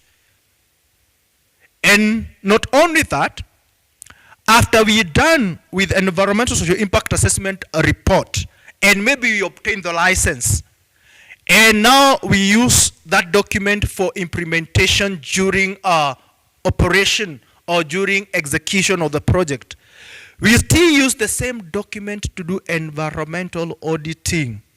What do we do when we are doing environmental auditing? The first thing that you do, you pick the initial environmental social impact assessment report. You go through it and find that what was recommended or suggested to be done. Then as you do inspection, you check around with a checklist. You check, is this what was recommended being implemented? And if yes, how is it being implemented?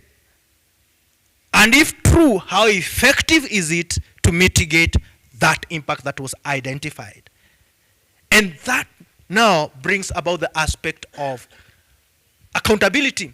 The other one is the clarity for contractor.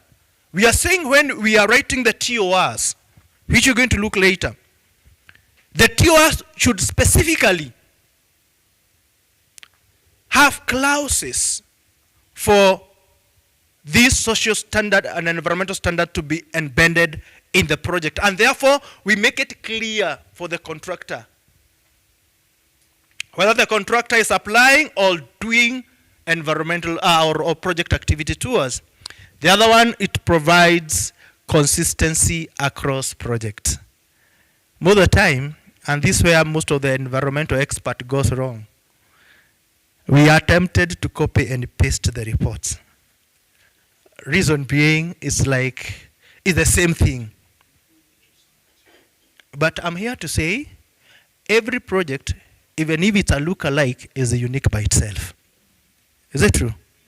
Reason being, it might have been done in a different timing, by the different team, in a different geographical place, and different countries. And all that make it unique by itself. The designs might be the same, but by itself, it's a unique entity. Therefore, it's very, very important to understand all these components of standards. So some of the key standards,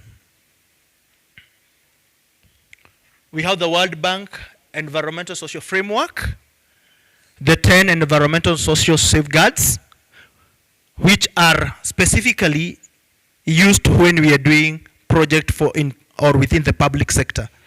All the project that you're doing in your organization, you are expected to adhere to the World Bank Environmental and Social Safeguard Framework. Then we have the International Finance Corporation Performance Standards. These are meant for private sector. Every time you're doing a project that is privately owned or within private sector or the finance to be done by private sector, you are supposed to adhere to this performance standard from performance standard number 1 to number 8. We're going to look at them. Then we have the equity principle that guides the financial sector. Remember, bank give money for projects. Is that true? But it's upon the bank to ensure that the money they give, they go towards doing sustainable project. And therefore, the equity principle guides the financing sector on how they should be able to lend and which project to lend and how to monitor what the money they have lent is doing. Then we also have the United Nations Guiding Principle on Business and Human Rights, and this generally look at the global human rights framework. That's very key. If we go deeply in the World Bank Environmental and Social Framework, and this covers from ESS 1 all the way to ESS 10. All right?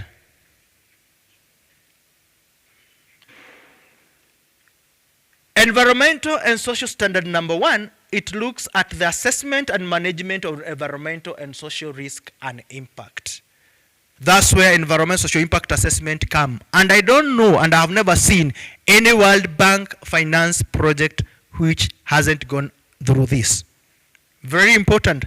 The other one is issues to do with labor and working condition, provision of the PPEs, training people on health, training people on risk management, training people on first aid, training people on for fighting in case it happens within their working places is part of ensuring labor. Proper remuneration, proper insurance, proper retirement benefits. Is that true? I'm a lecturer and we're having a problem with the government because the government will deduct our salary for our pension. But the money is not. They deduct our tax, but it's not. So imagine if I want to retire today, what will I eat in the future? And that's why we had a 49 days of strike. Because we wanted the government to pay us 100%. We went to class the other day. We've been on strike. Yes. Yeah. A short one? Yeah. But you see, the good thing that the government paid. Yes. Mm-hmm.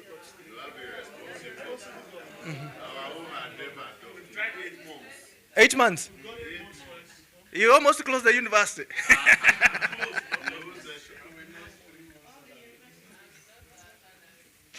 But still, some of the promises they make, they have started breaking them. And there's a rumors we want to go back to on strike. I don't know why these people, they don't respect us people. I think the same one that gave back to all Africans. Uh-huh. So should we try become politicians?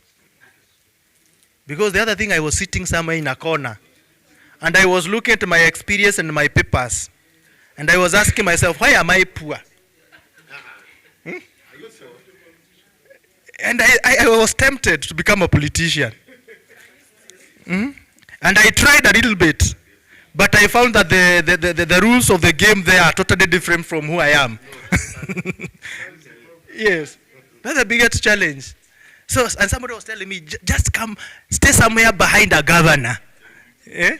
Then the governor will pinpoint you at some point. I don't know how true it is. But somebody told me, no, go look for money during the campaign, come and fund. Once you fund this campaign, you buy yourself maybe a position. But ethically speaking, when I look at it, I said, let me train Kenyans and become a good trainer. Okay, the other SS number 3 is about resource efficiency and pollution prevention and management. We are talking about our waste management. We are talking about the issues to do with cutting about our trees. I don't know what is the forest cover in your country. Looking, Nigeria is big. Yeah? What's the percentage of the forested land? Currently, we have about intact primary forests between close to 35%. That's better. I think we're not doing very well here in Kenya. Our land is a little bit small, but also our land, some of our land are very arid and semi-arid. At the northern part of Kenya, we even have a desert, so there's no vegetation. So it's always good to look at the resource efficiency and pollution. The other one is about the community health and safety. That is ESS4. This is key. Every time we are doing our project, every time we are procuring, we should ensure that there is community health and safety. Sometimes I have seen most of the organization or project even coming up with like community health centers or community dispensaries, just to improve the issues of health in the people. The other environmental socio standard number 5 is on land acquisition, restriction of land use, and involuntary resettlement. Most of the time we have what we call RAP, Resettlement Action Plan. Now, how the land is acquired, how the land is going to use, is a very key thing that should be looked very well, so that you may not relocate people without taking care of where they are going to settle. So that one comes in handy. And actually, it is another big report we write, as big as this one. RAP report itself is also a report that we write. Then we have the biodiversity conservation and sustainable management of living natural resources, taking care of the environment in general, taking care of the fauna and flora. Important is ESS7, about the indigenous people. I don't know whether in your country you have the indigenous people. Are the Fulanis indigenous? Who do you call indigenous in your country? Original indigenous land owners. Like, what's that tribe again? It depends on the region. We have them across several regions. It depends on where you are in Nigeria. But typically, each and every part of the country, they know where the indigenous people are. Niger Delta, Shekere people, indigenous people. You come to Southwest, we have the Yoruba. It depends on which side of the Yoruba is a difference. It depends on which side of the Yoruba you are. Do you still have those indigenous people who live like in a traditional setup? No. Okay. They're like Maasai. Let's hear from here. Yes?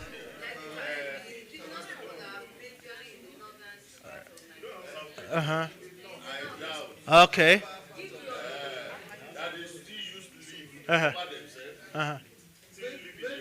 Yes, let's hear from here. Let's hear from one. Yes. Yes. Uh-huh. That was about 2001. Mhm. And so there is a local government in Adamawa State. Mhm. That's what I said. Mhm. So that was about 24 years ago. Okay. But as at then, Yeah. we took an excursion to the Koma and Togo. Mhm. So they are the indigenous people Mhm. in Adamawa State. Mhm. And they live under the cave. Aha. So they Aha. dig Uh-huh.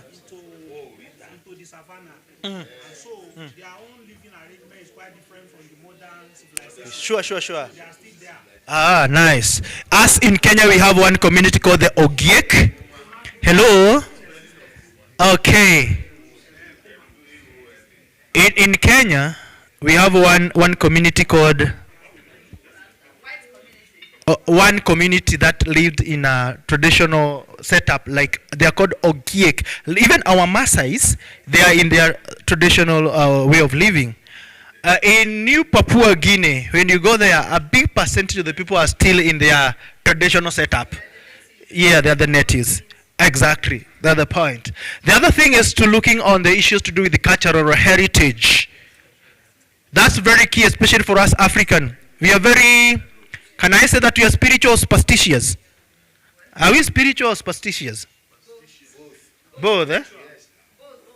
Because like here, where I come from, if you're given a contract to construct a road, then it happens you meet a certain tree called the Mogumo tree. You have to call the elders first. And the elders will do their own sacrifices. Yes?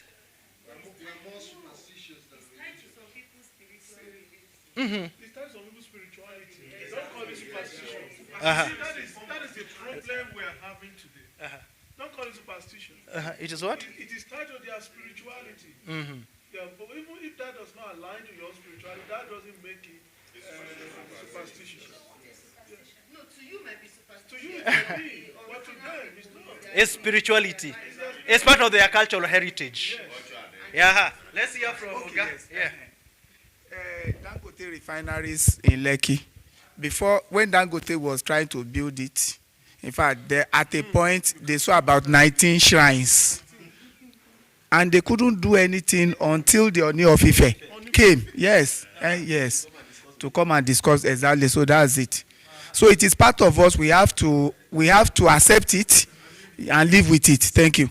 Very important. That's true. Yeah. Person can speak to it better. You want to grade some particular area, all your machine will go down. It will not work until a higher spiritual person comes to do something like this case he did. Yes. Yes. It is true. In our coastal region, we have a forest called Kaya Forest. That's forest whereby the people there, they go do their sacrifices, their spiritual connection with their maker. In case you're told to go and do a project there, you better leave it alone. When you go to the western part of it, we have a rock we call Kikmitai. It's called a crying rock. Okay, I am a geographer, I know what happens. But to the locals, it's crying. All right? You're saying something, Doc? Yeah, I have a comment. You know these things, we might not believe it, but they're real. In my hometown, there was a cherry tree in the middle of the road. I grew up finding that tree, and that tree was there, middle of a highway, major road. They said if it is killed, you can't kill it, people will die. And people who attempted to cut it, they die. When they cut it, it will come back. So they had to go and appease a higher spiritual power to come and be able to uproot. This is after many years of causing accidents and killing people. So these things are real. Mm-hmm. Uh-huh. Uh-huh.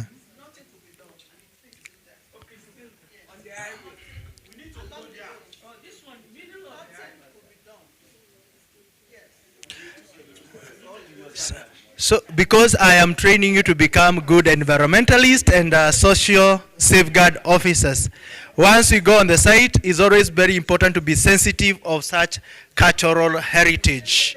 The last one? Mhm. Yes. They will help you provide solutions. They will be able to provide solutions to the problem. No, because you have to give an invite to them and you must have a say in the project. Great. If I were to take you that before now you go to do the project itself, you take a time to do something called stakeholder mapping. All right? And you know who to pick to address that issue. Uh-huh. Is that okay? No, no, you have to report it. It must appear in ESMP, Environmental Social Management Plan. Actually, what you should report here, for example, if the road is to pass through the Kaya forest, the one that I've said, you can give a mitigation measure that involve the culture and the elders. And actually, sometimes you can give a mitigation if it's a road to just divert it. You're right? Yeah. Not necessarily. If they refuse, there's not much you can do. Exactly. Like now, where I come from, I come from a tribe called Kikuyu. Sorry for mentioning tribes here. But the story has it that we originated from a certain place around my place. And that's like where our first parents were. It's like Adam and Eve in Eden. All right? So even of today, the place is called Mokorwe Wanyagathanga. That's Kikuyu.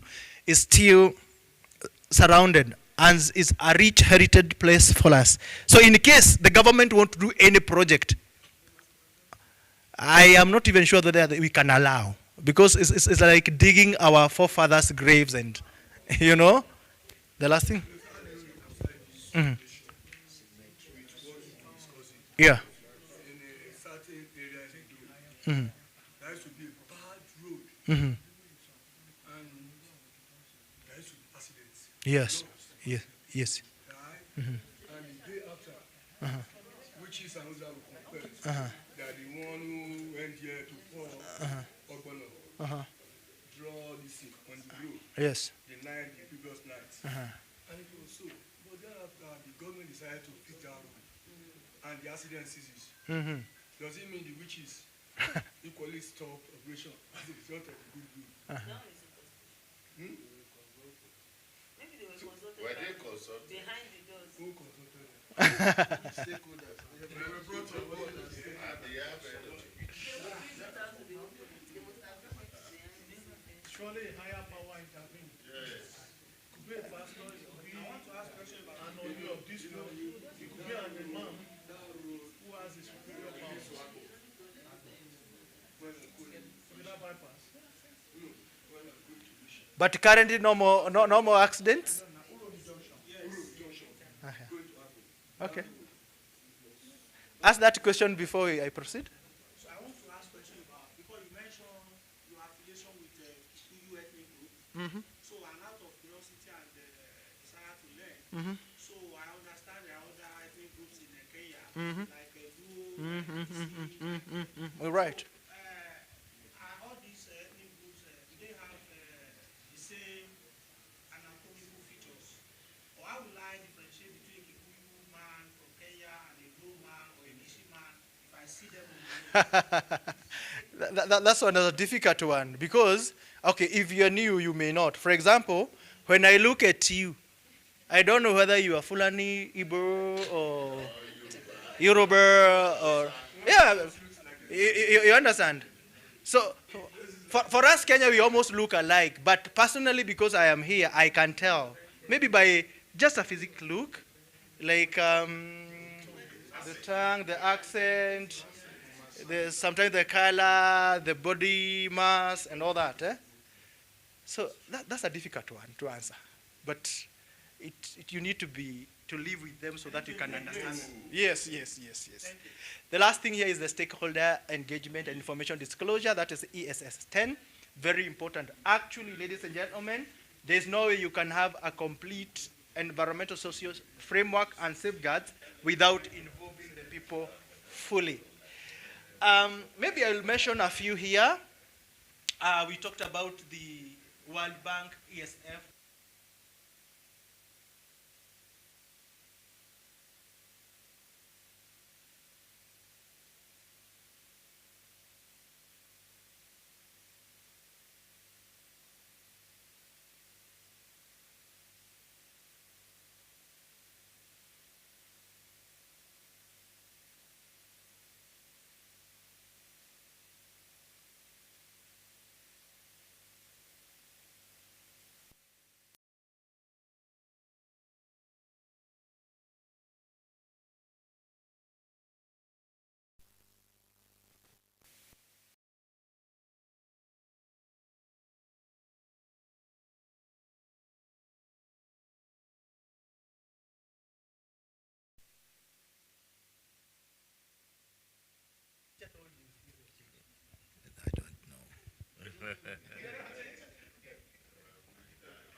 Now, we are not talking about environment. I'm just asking simply about the theory of change. Theory of change basically has to do with the objective and the impact and all that are between them. What you need to do and the various, let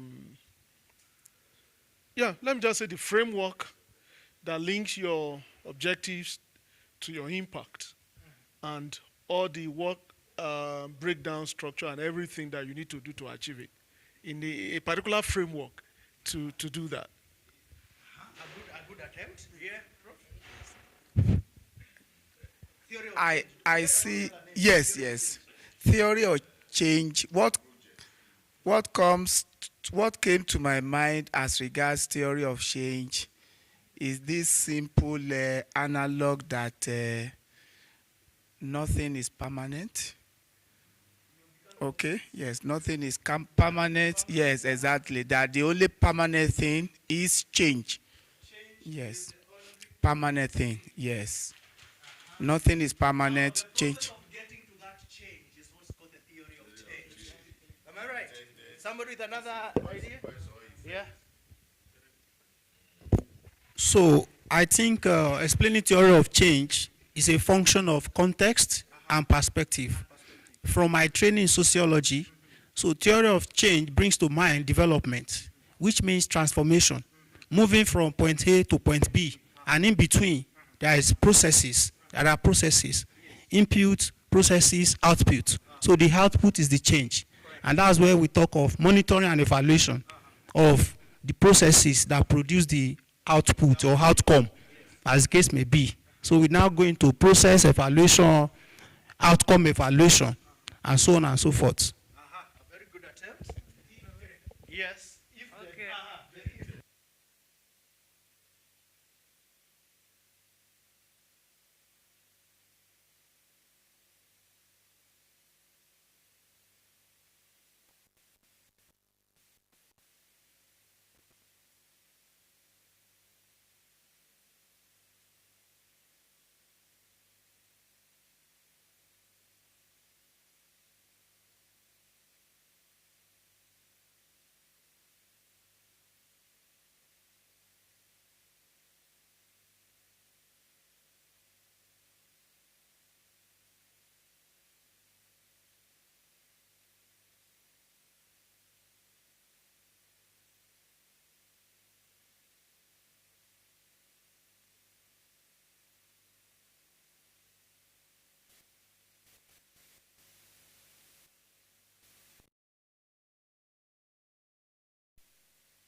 the logical framework in project management.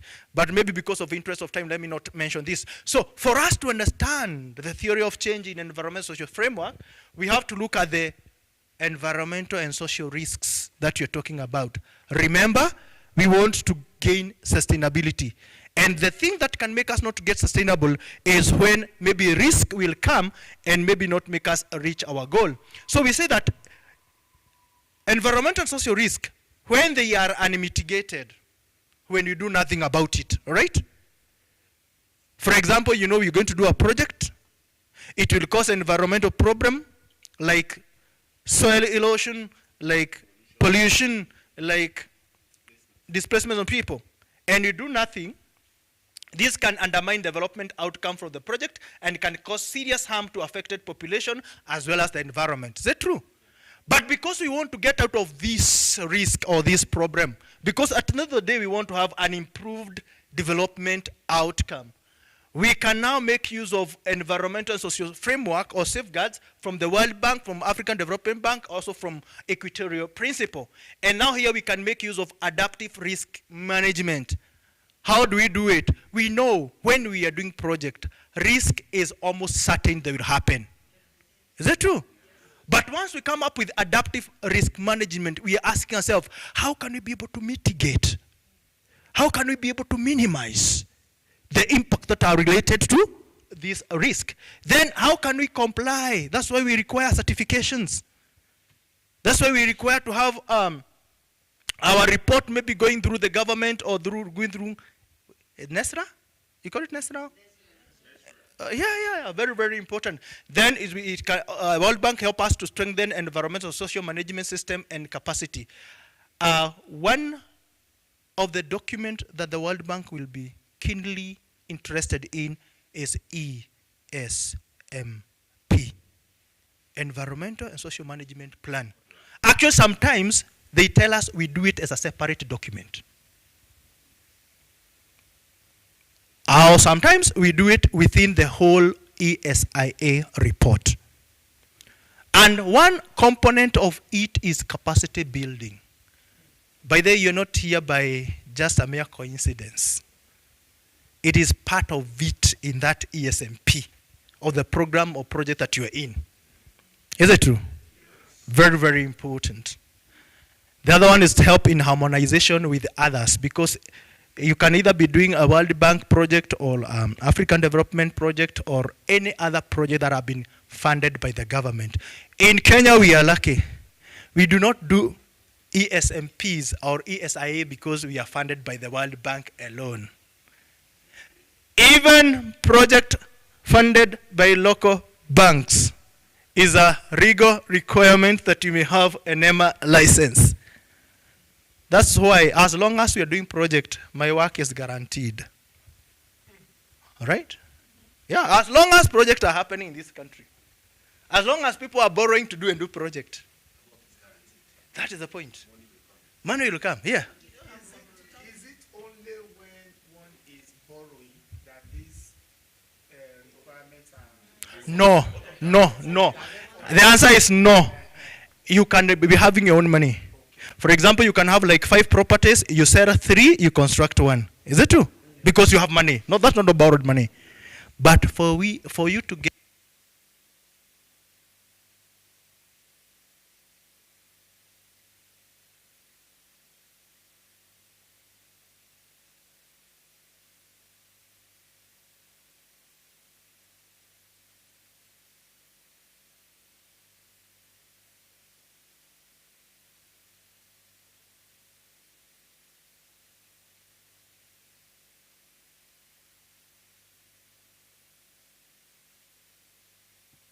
when the project is, money is. Is that true?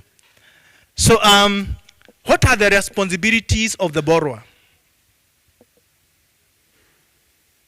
You or me who have borrowed from the World Bank. Every time the World is giving money, you project implementer, most of the time you are the borrower, right? Yours is to ensure that you implement, monitor, and you report as per environmental and social commitment plan.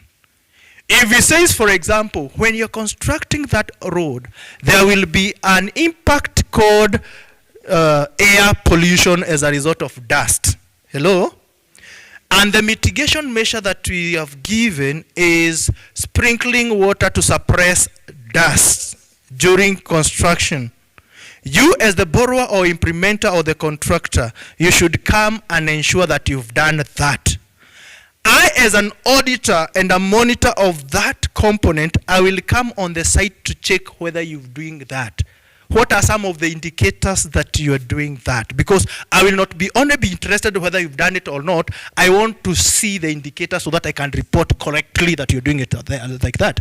Number one of the indicators is that I might come on the site and find no complaints of the neighbors about the dust. Is that true? Number two, I might want to see whether you have the water bowser. You know the lorry that carries water? The water bowser. Is it true? Number two, I also want to check whether there are some effect of maybe respiratory diseases among the workers. Because the dust will also be associated with some respiratory diseases. Is it true? Yeah. And sometimes I also want to ask the neighbors around because they also have a story to tell. You know, what is it?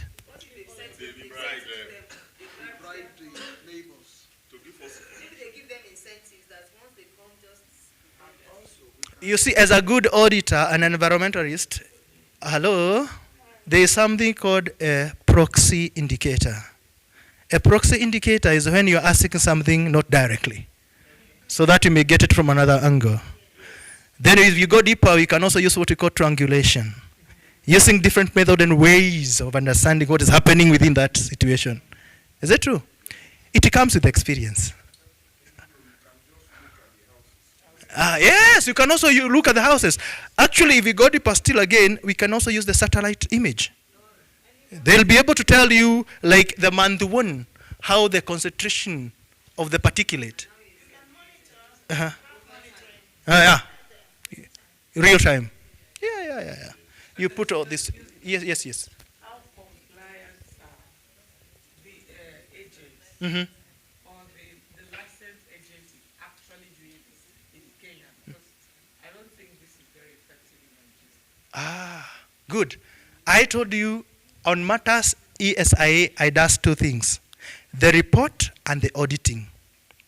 In Kenya, once you get the license, after 1 year, the proponent, the owner of the project, the borrower, must call me again or somebody else.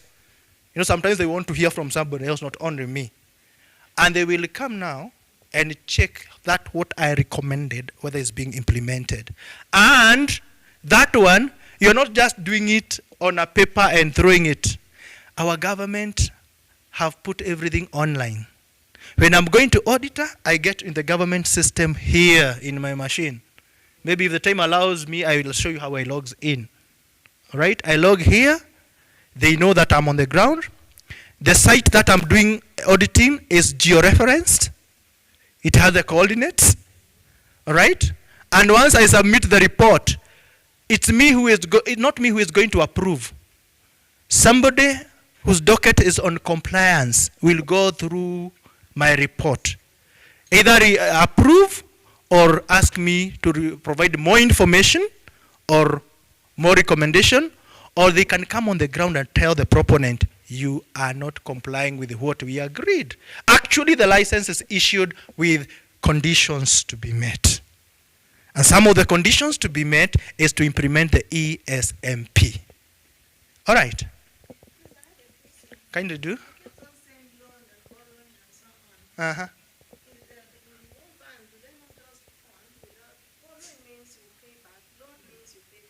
Sometimes you have every project that it's required, like the counterpart funding from the group.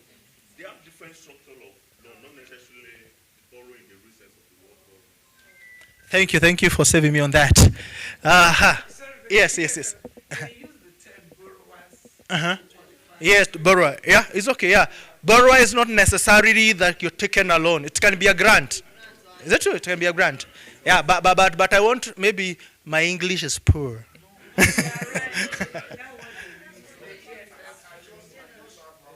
Kindly.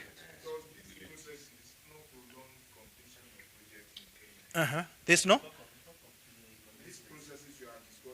Of course, they do, but for the purposes of sustainability, we would rather wait. Yes, because if we don't wait, then we have a problem with the collapsing buildings, you know. So what happened? Of course, investors are complaining. Because actually, let me tell you what happens. When I go on the site and I write a report, I submit it online. It goes directly to our head office. They first of all check all the requirements, whether the report meets all the requirements. If it does not meet the requirement under the threshold, it is returned back to me. Once it's returned back to me, I'm given 14 days to look at it. Then I upload it back. Then it takes another 21 days for them to look at it. So the best thing that I do, by the time I'm uploading in the report, I ensure that it meets the threshold and it has all the required documentation, just to avoid to and fro. And actually, we are given between 21 to 90 days for us to receive the license. Yeah, that's the time frame. What are the outcome pathways? In case now we implement this, we have the mitigation of risk. We also have enhanced environmental sustainability as well as enhanced social sustainability. And at the end of the day, we have long-term system building. And at the very end, the reason why we are looking at the theory of change is because we want to have improved development outcome. Therefore, in the theory of change, my brother was talking about the if aspect.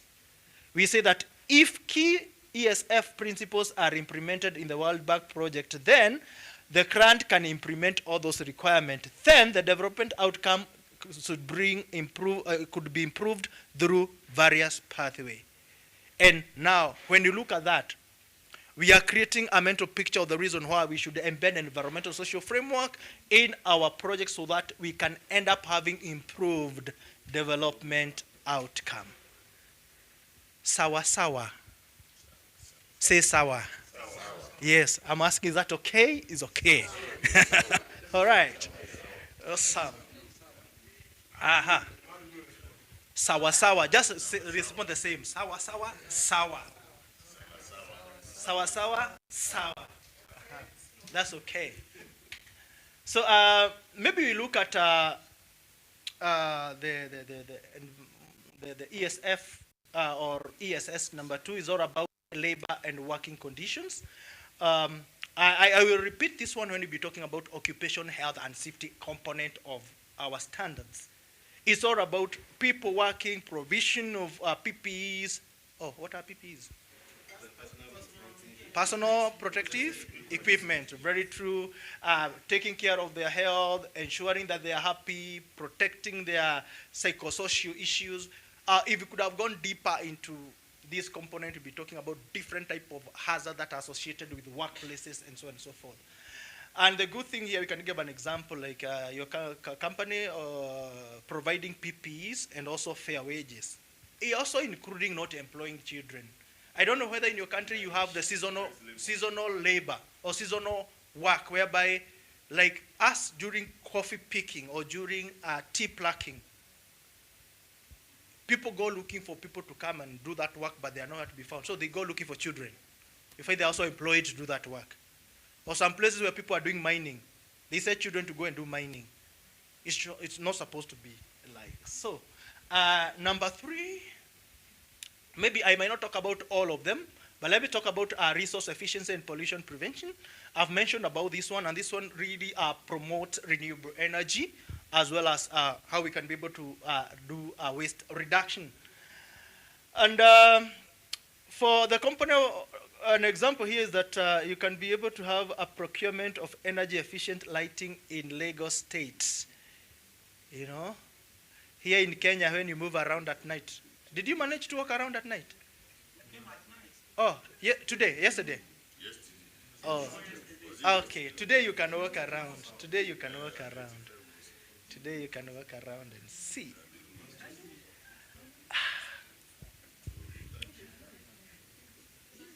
Allow me mention quickly about International Finance Corporation Performance Standard. Most of these now, they repeat each other's. They look like the same that we have in World Bank. They're almost similar. All right? So look at assessment and management of risk. Of course, this is social and environmental, labor issue, resource efficiency, community health and safety, land acquisition, as well biodiversity. Do I need to repeat this really? No, I don't have to. Equity principle, I talked about this governs the institution that gives money or loans. So they look at the framework for financial institution, and of course, they borrow from World Bank as well as IFC. Guiding principles on business and human rights. We talk about protecting, respecting, and also having a remedy framework to protect human beings and people. Procurement contract must also respect human rights. That's true, as you've seen. An example here, a UN procurement requiring suppliers to avoid child labor, because that's very key and very, very important. You've heard about ISO. What does ISO stand for? For sustainable procurement, we have our ISO 2400 that guides us on international guidance for embedding sustainability into procurement. And the reason why it's important is because to help organizations integrate the E, S, and E responsibility to purchasing decisions, that is environmental, socio-economic responsibility, and the scope that is applied to all sectors and organizations. That no matter how the size would look like. So it's very important to have an ISO in your organization, and of course, ISO is all about ensuring social procurement is well embedded in all your activities. I may not talk about so much about this, but African Development Bank also borrows from the World Bank on the matters environmental social safeguards. Is like a summary of both World Bank and IFC.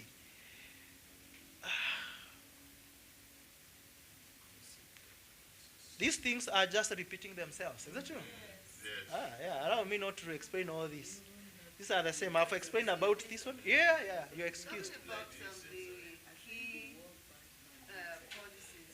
Is there any provisions for environmental justice? Where is my advocate? Hi, legal department. Help me answer that one.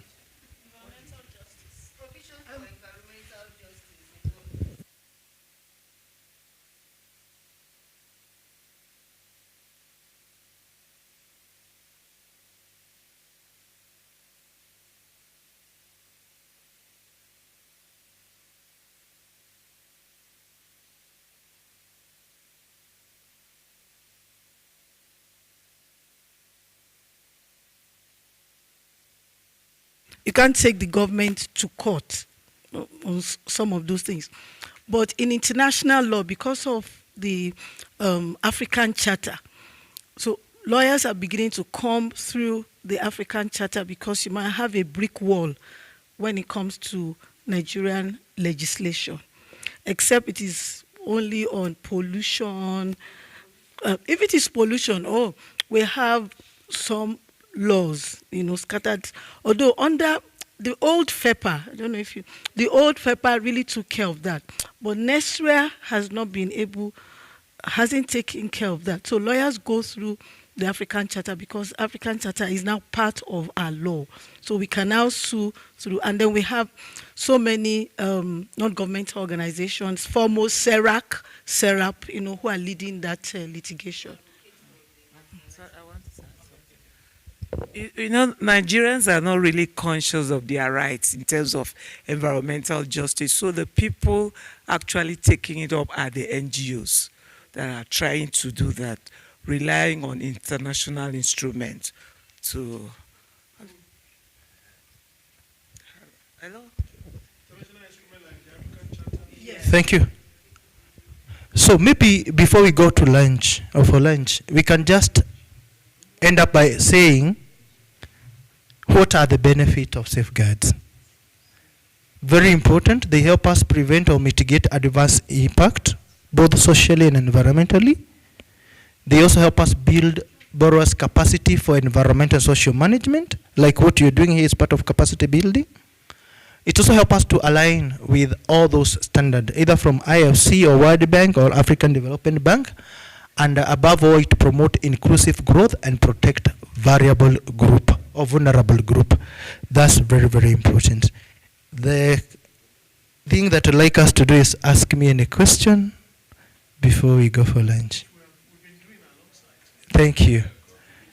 Yes. So thank you very much for this very articulate presentation. The depth of your knowledge and competence Yes. is outstanding. I can sense we are experiencing outburst of positive energy. Great. And this is a good way to start. So my question is regarding to the Kakusi lawsuits. And I want to ask, is there proof that those 79 claimants have received litigated compensation? Correct, true. Reason being, yes. Reason being, they were also represented by a legal personnel. Who will take a lot of the money? Now that's subject for discussion. I will, if we have time, kindly remind me maybe tomorrow or the day after. I give you a case study of another place called Uhuru Owino Estate in Mombasa. Yes, Owino. Yeah. Talking about the environmental justice, like in Nigeria, in Lagos, this coastal highway that is being constructed, and now it's found that people along that corridor, they are now exposed to flooding because the highway was constructed. People that were enjoying their life before are now under rains. They are not being, so what is going to happen? Because if they had done their EIA or whatever before that time, they would have put into consideration the people that were originally there before. No, they didn't because what they can. So because now the people that it's the NGO that is trying to take it up. Do this, eh? Okay, she has mentioned something about the NGO that fight for social justice and environmental justice. That's true. But if you visit the environmental social management report, you will find that component was there. But the problem is implementation. And therefore, the reason why now the NGOs are coming, they will come to force them do it. Yeah.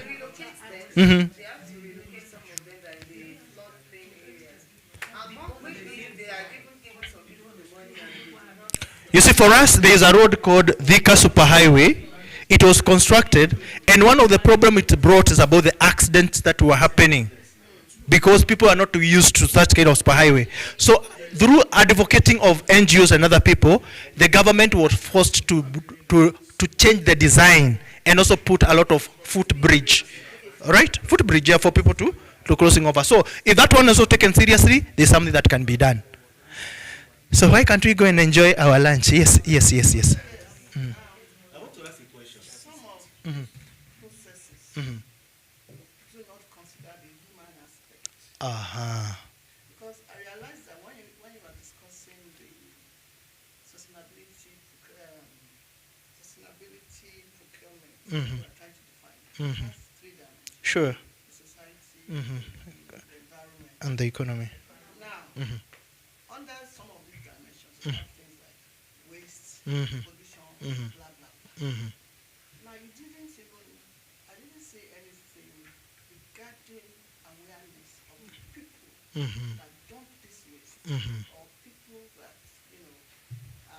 engage in activities that causes pollution. Okay. And these are people that are down. So when you talk about human behavior, this process may not work. Yeah. The policies might be there, but the people that we need to do paradigm shift and mind and set. Is it true? I don't see it, incorporated in all of these things, and that's one of the problems we have. Apart from that, even the people that we implement, just like was mentioned, the directors, the head of agencies, blah, blah, blah. You still have to look at the issue of the human aspect. The policies are there, the processes are there. How do you ensure they go through all these processes? That's the problem we have in Africa.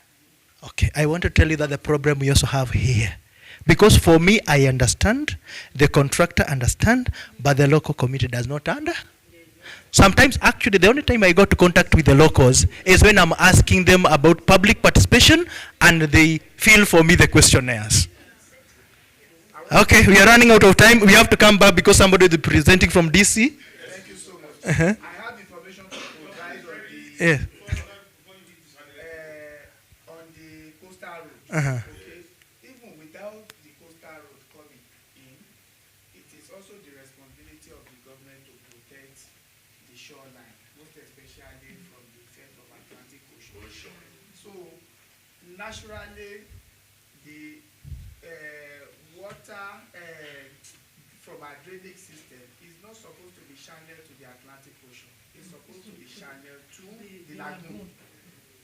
So that is it. However, many people built their houses without taking that into consideration. So that is it. Thank you. And Lagos is below sea level. Uh-huh. Are you saying the water from Okebo must come to Lagos? It has to come because we are down. We are down. Okay, the last one. Okay, thank you. I just want to react to what Dr. Maloma is trying to say. The issue of human face being brought into the process. Yeah. I think that's why we need to have, engagements, stakeholders engagement, and at that point, all these issues will be trashed and discussed. Yes. Yes.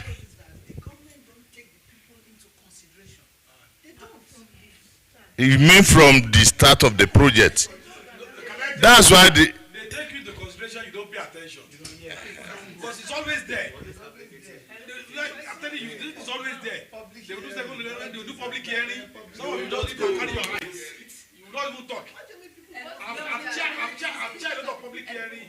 I've chaired a lot of public hearing for federal government.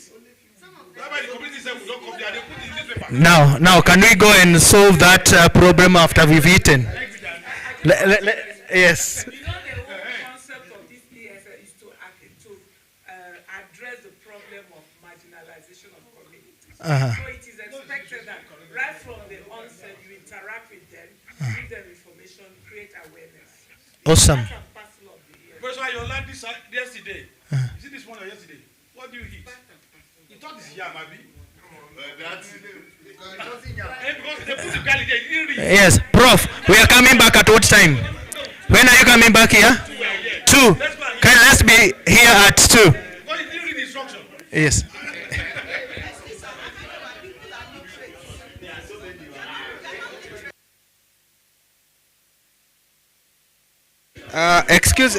Hello. 1 minute. 1 minute, eh? We can have we can have a group photo at the entrance, eh? We go have a group photo. Hello, we go have a group photo at the entrance.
wish if I had an opportunity to join you, but hopefully the future will be together now.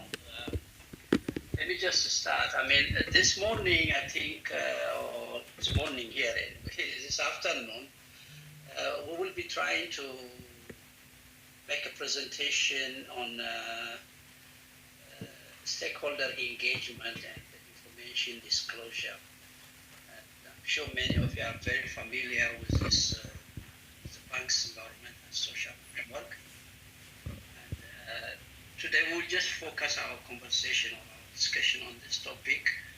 And it's not going to be detailed. It's going to be very brief. I will run very quickly because detailed conversation or discussion will require a deep dive. So it's going to be like, a presentation, an introduction to ESS 10.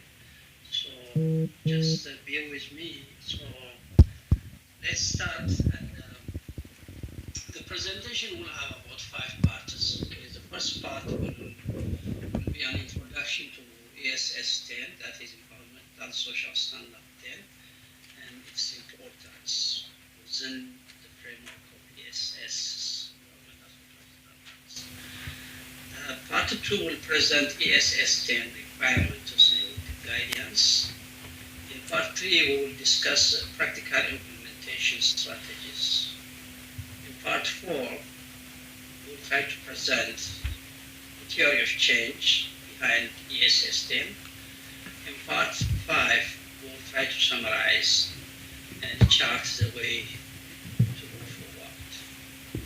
So with that, I will start with part 1, which is introduction to ESS 10 and its importance. Now, the first slide, really, I really want to ask, or I really want us to think, why ESS 10 is matter, why it matters. But before we start really trying to answer this question, I would like to turn the question around. I will ask by saying that why projects are, some projects are not successful or they don't deliver on their intended development objective or outcome. I think basically they don't deliver on their intended for development outcome because simply the projects are designed through a top-down approach, which is basically development priorities are mainly identified by development financiers or donors, or if I may say that, the project proponents. In other cases, it means that the beneficiary are left out and the development priorities are misaligned, and as a result, project may not be able to deliver to the need and priorities of targeted beneficiaries. So with that, maybe we should start to see if we can answer why environmental social standard 10 matters. It matters because the SS 10, ensure open, transparent, and inclusive engagement, with project stakeholders. It creates a foundation for successful project delivery. In other words, targeted beneficiaries are involved. They have the opportunity to identify their priorities, also to air their view and their voice, which basically will allow the project to incorporate their voices and their concerns. Now, it is also beneficiary because it allows effective stakeholder engagement. And that effective stakeholder engagement is significantly because environmental and social sustainability outcomes and enhanced projects and reduce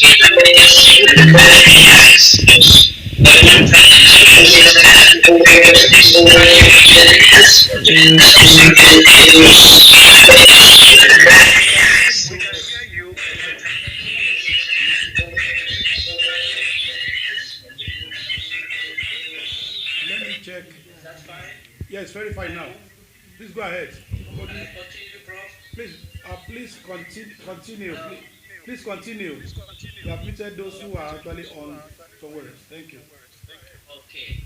So now we have given the brief explanation why the ESS 10 matters, why is it beneficiary, and with that I think let us move to the next slide and have a brief presentation on that I think on World Bank data development and social side and business, and have a brief, you all know. As you all know, the ESF was adopted in 2016 and has become effective in 2018. And it's serving as a comprehensive approach to environmental and social risk management. Now, the ESF has 10 standards, as you all know. And the first standard is ESS1, which is the environmental assessment. The second one is ESS2, which is labor and working condition. The third one is ESS3, resource efficiency. The fourth one is community health and safety. And the fifth one is land acquisition. 6 is biodiversity. 7 is indigenous people. 8 is cultural heritage. 9 is financial intermediaries. 10 is the one which we are presenting, ESS 10, which is the focus of this presentation. Now, with that, let's move to the next slide. Now, ESS 10 or stakeholder engagement is used throughout the project cycle. That is to say, we use ESS 10 or stakeholder engagement at the early stage of project preparation to identify really the concern and the need of stakeholders, and as well as to engage in the initial consultation. We also use ESS 10 or stakeholder engagement during appraisal phase. And it is at this phase actually we prepare what we call stakeholder engagement planning. And also we begin to engage into meaningful consultation. And we'll speak or we'll expand on meaningful consultation as we move forward. Then we also deploy stakeholder engagement during implementation cycle of the project, which is basically trying to engage stakeholders on ongoing basis, and as well as to establish and operationalize grievance redress mechanism and grievance management itself. And the last one also, we engage we deploy stakeholder engagement during project closure. And at this time, we do the final consultation with target beneficiary to solicit feedback and integrate the feedback into future projects. And the lesson learned also will be used to improve design of new projects, which might be financed by the bank or any other donor. So with that, let us move to the next slide, which is part 2. Now, those 3 areas I mentioned are actually an introduction. I'm not diving deep because there's not enough time. If in the future we have to do something, we have to dive deep to understand really the introduction, to have a deep understanding. Now, part 2 is about understanding ESS 10 requirements. As we all know that, like any other project, the ESS 10 also,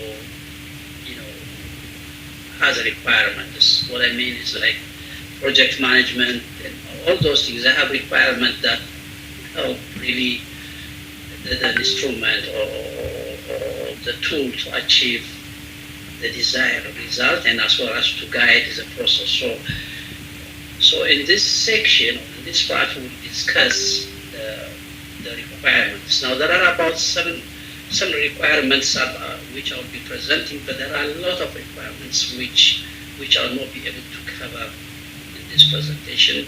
And if you read the ESS 10 section of the ESF, you'll be able to see the long list of requirements. But here I'll just focus on the key one. Now, the first one is capacity. Now, if we want to implement ESS 10 or stakeholder engagement plan, the implementing agency need to have robust capacity in order to prepare and implement the stakeholder engagement plan. Not only capacity, it will also require that senior management really support the stakeholder engagement arrangement and the stakeholder engagement process. It is also important that the implementing agency, put dedicated staff to drive the stakeholder exercise. And this staff needs to have, again, expertise in the knowledge of stakeholder elements and requirements. Then it is also important that the implementing agency allocates sufficient budgets in order to ensure that activities that are planned or designed are implemented properly. And the absence of sufficient resources, no matter how good your stakeholder plan is, you will not be able to implement it, because money is the main driver, and qualified people are also the key players. So this is a very important aspect of it. So whenever we do stakeholder plans, we need to push for sufficient resources, sufficient budget, and adequate or qualified people to be assigned. Then there is a need to integrate the stakeholder management plan or the stakeholder engagement itself with the entire project system. That means it should be part and parcel of the project design. It should be part and parcel of the project implementation process. It should be part and parcel of the project monitoring and evaluation arrangement. Now, assuming that all these four things I mentioned are in place, then we need to conduct or undertake regular training or capacity building to existing staff and new staff, so that people are kept updated and the stakeholder plan remain always a document that can really be used anytime and very well updated. So capacity is key requirement. Now, the second one is stakeholder identification analysis. This is again a key requirement of stakeholder engagement. That means that in the stakeholder identification analysis, we need to identify the relevant stakeholder, including affected people. Who are the stakeholder who will be affected by this project? But these are the primary and the most important, of the stakeholder engagement plan. Then we need also to prioritize the stakeholder we want to target. Particularly, we need to focus on vulnerable and disadvantaged groups. They require special attention, and they require what we call differentiated treatment or differentiated approach. So these are key stakeholders, and we need to target them, we need to prioritize them. Then we need to update the stakeholder analysis throughout the project cycle. During preparation, implementation, closing, monitoring, whatever. We need to update it so that it becomes a live document. Then the last one is we need to assess the influence and interest of our stakeholders. This is very critical. Unless we have a very clear understanding of the stakeholders' interest and influence, we will not be able to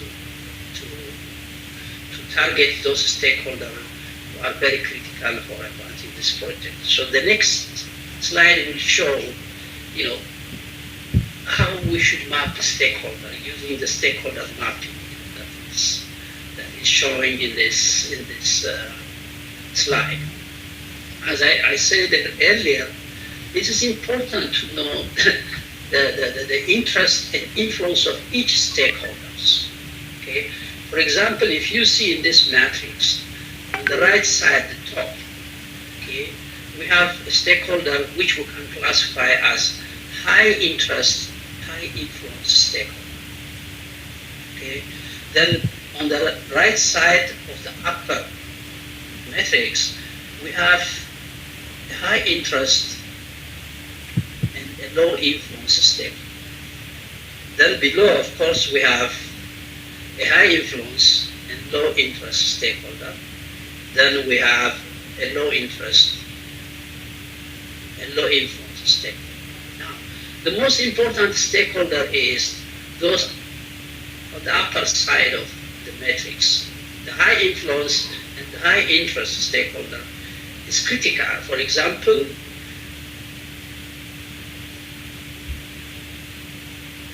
a Ministry of Finance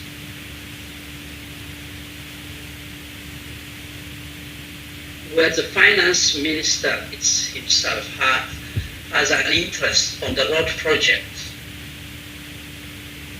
is critical for us, just an example, because this minister, or the Minister of Finance, is a high influence person. And the good thing is he also has high interest on the project. So this is a critical player, and we need to engage this stakeholder very closely and manage him or manage her effectively. Okay? Then we may have also on the other side a high influence, a high interest and a low influence stakeholder. So, for example, the same finance minister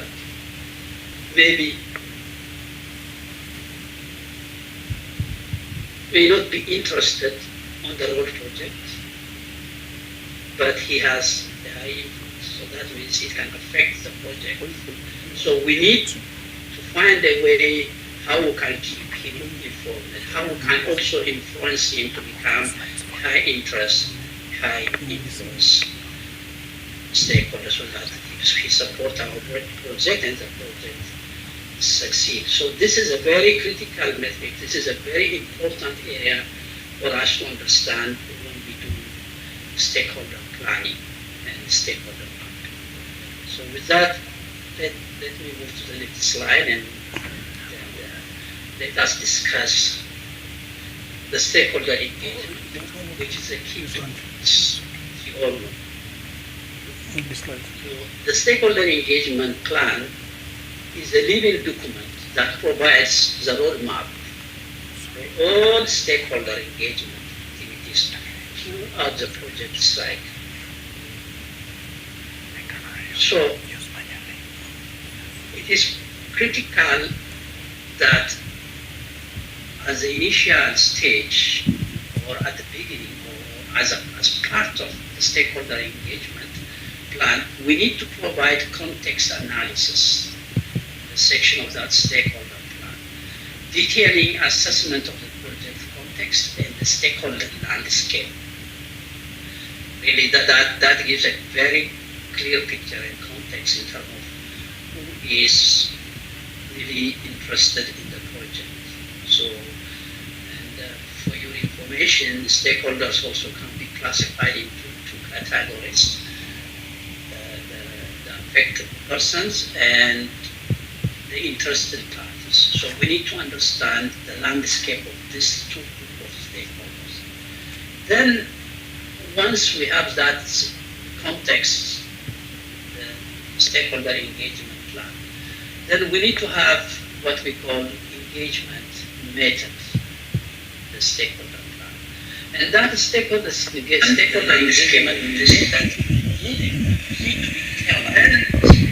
Once we have that particular to different stakeholders have, then we need to have interest and have different desire. So we need to tailor it to that particular purpose. So engagement method is critical. Then, as I mentioned earlier in the other slide, it is very critical to have resources and also to have a timeline. When are we going to do stakeholders engagement? And that planning, the stakeholder planning, this section must outline the timeline, when and how we will do the stakeholder engagement and what type of resources would it require, financial and human resources, as well as other logistical resources that are critical for implementing the stakeholder engagement plan. Now, once we do that, we need to distribute the responsibilities and roles. If we don't put a clear role and responsibilities, then there could be a lot of duplication and there could be a lot of really misunderstanding, and we may not be able to implement the stakeholder engagement plan. And not being able to implement the stakeholder engagement plan properly would mean that the project may not get the right feedback from its targeted audience in terms of really incorporating their view, their concern, as well as involving them in the decision-making process. So it is critical we identify, we chart the responsibilities, and we hold those who are responsible accountable. Now, the next one is really putting in place a grievance redress mechanism. The stakeholder engagement plan must clearly discuss and explain how the grievance mechanism of the project work, including really how is it going to be accessible and how really concerns will be raised, how they will be resolved. So that's the stakeholders engagement plan need to have these 5 critical elements that are critical really to achieve the project stakeholder objective. So there might be some other also elements, and I didn't bring them in here, but these are the most important. So once we have the stakeholder engagement plan prepared and reviewed and cleared, then we are ready to go to the next level, which is engaging, the next slide, which is engaging stakeholder meaningfully. So what do we mean by meaningful consultation? Meaningful consultation means true engagement of stakeholders that goes far beyond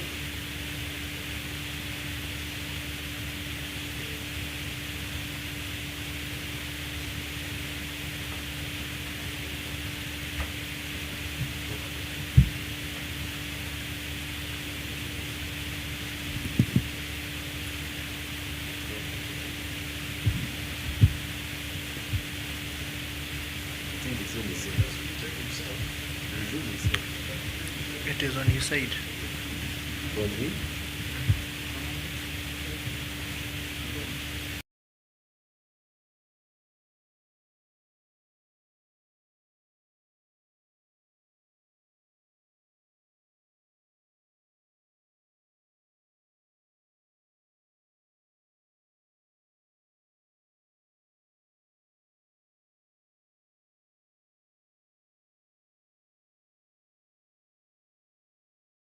Muted. Muted.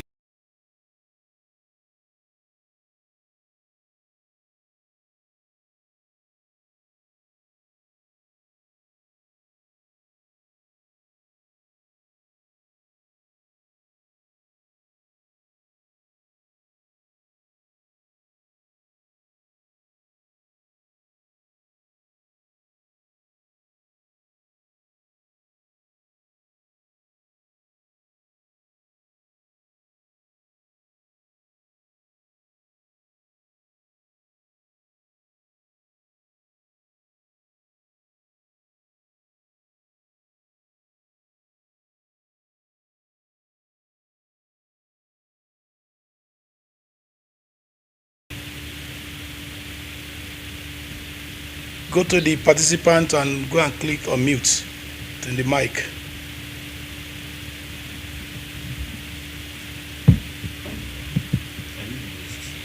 No, I've transferred you to. Oh. Okay. You are back. We can hear you. We can hear you now. So you're not hearing me?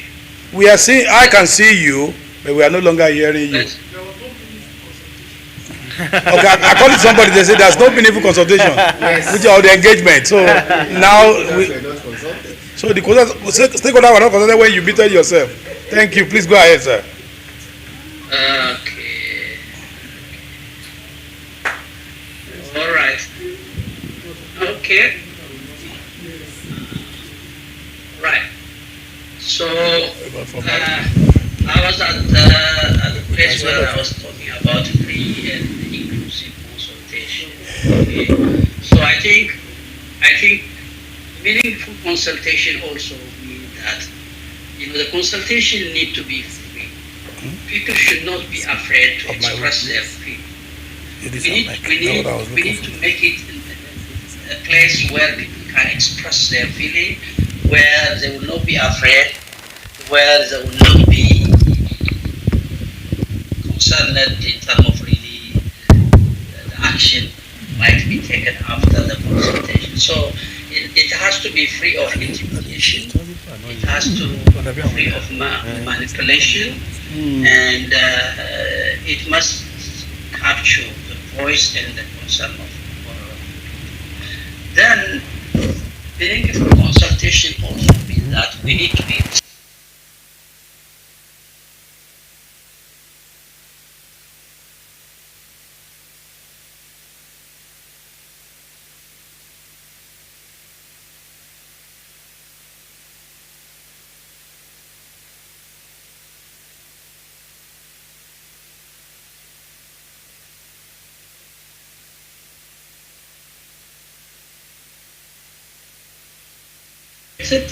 and they are informed and they are aware of that action being taken. So meaningful consultation is key, and the next slide is grievance redress mechanism.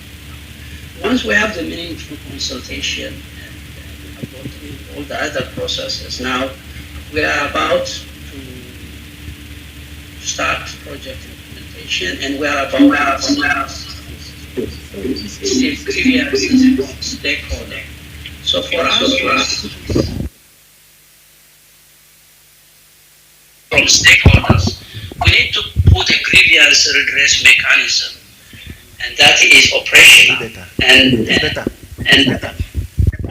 is that clear? So what we mean by that, we need to start.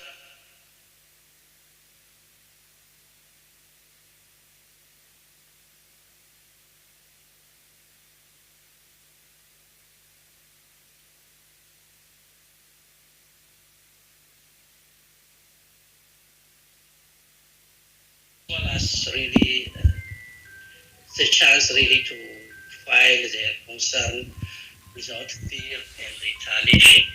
Then once grievance is submitted, we need to be able to respond or acknowledge receipt of their grievances. And we should also be able to tell them when we should be able to resolve the issue. So that is key. Then we need to have a grievance redress committee that should be able to investigate and arrive into into a solution or into resolution, uh, and this can only be done if we have a grievance redress committee that is well trained and that has a capacity.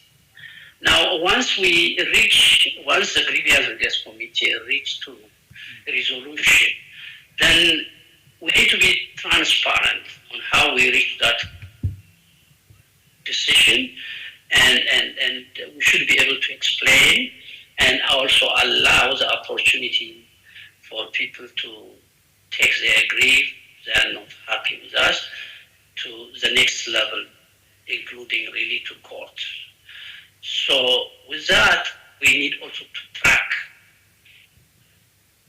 the progress of the grievance redress mechanism and document all grievances that has been lodged into the grievance redress committee, and we must really make sure that the feedback we receive or the document we have provides some insight in order to improve grievance redress mechanism design for future project. Now, the final one is information disclosure. Now, this is very important, and actually the bank is very serious about this. And it is critical that information is disclosed to affected people or stakeholder in a manner that is timely, accessible, and understandable. And it must be clear in terms of the project risk and potential impactors. And it must also use multiple formats, including visual presentation, audio, and written materials. And it should also be translated in local language and dialects. And we should use culturally appropriate communication method when we are disclosing information. And information that need to be disclosed should be updated regularly as the project implementation continues. So information disclosure is key, and that information needs to be disclosed both on the bank's website and as well as the implementing agency website, and as well as in important places where the public can see or find information that are essential or important to the project they are interested about. So now let's go to part 3, which is a practical implementation tips to stakeholder engagement. Now, the first tip is, it is critical that we begin stakeholder engagement at the concept stage, that is at the earliest stage of project preparation, when the project is really conceived. Then at that point, we should be able to understand community context and identify potential concerns at the early stage of the project. In many cases, the problem is we begin to engage stakeholders after we have gone very far with project preparations. In some cases, after we have gone very far with project implementation, and that has created a lot of problem, and the projects have been really, to a large extent, facing problem with stakeholders because of lack of early engagement. And of course, after concept stage, and the next one is engage them during preparation stage. I mean, at which point that, comprehensive consultation can be conducted, and also stakeholder engagement plan can be prepared collaboratively with the stakeholders. Once we do that, that means the stakeholders will feel, ownership of the process and the stakeholder engagement plan, and ultimately the project itself. Then the third one is, which is very critical, trusts. You know, creating the trust, the foundation for trust, and without trust, no matter what happens, stakeholder will never ever trust what we said. And one of the way we can create trust is just by just identifying risk before they they escalate or before they get bad, and telling them this is the risk.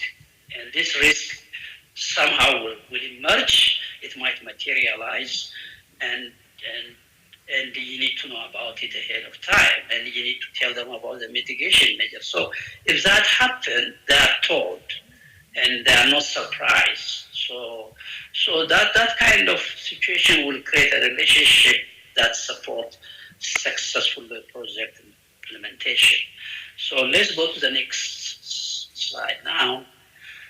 Now, we spoke earlier about tailoring engagement approach. Now, when we speak about tailoring engagement approach, we need to think of the different stakeholders, particularly indigenous people.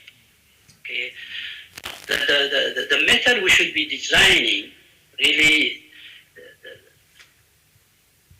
must be appropriate, in which we should respect, traditional decision-making processes, including engagement with elderly and community leaders to customary protocol. That means the existing system, respect the tradition, respect the elderly. And indigenous people are much more interested and much more sensitive to this kind of things, so we need to understand that. The second one is also we need to design engagement method for vulnerable people. So, we need to provide targeted outreach to women, elderly, disabled persons, and marginalized community using formats that overcome barriers to participation. Okay, so we need to be very respectful and we need to understand that. Then, of course, we need to deploy diverse, engagement methods, including combining public meeting, focus group, household survey, community radio, social media platform, and digital tools to reach all stakeholder segments effectively. Second slide is one of the requirements is monitoring and reporting engagement. Now, we need to put a systematic tracking method for us to understand and actively track stakeholder engagement. We also need to have a system to collect feedback and analyze feedback that should be related or that should be conveyed to stakeholders. We also need to have a system that will track, whether our system is transparent and whether it is really relaying the information that has been really discovered or reported to the monitoring system. And also we need to be adaptive to changing situation, that is adaptive management. That means using the monitoring system really to continuously improve the engagement approach. So that is taking corrective action. So that is key, and that let us move to some examples of successfully SS10 implementation. After really successfully implementing stakeholder engagement plan, the bank project have shown, improvement, in terms of conflict reduction. As you see, 87% of conflict has been reduced after stakeholder engagement. That's meaningful stakeholder consultation. And it's about 450 consultation has been undertaken, and about 92% of grievance received has been resolved just because of a meaningful consultation. Okay, so this is a benefit actually we can get. This is a benefit the project can can really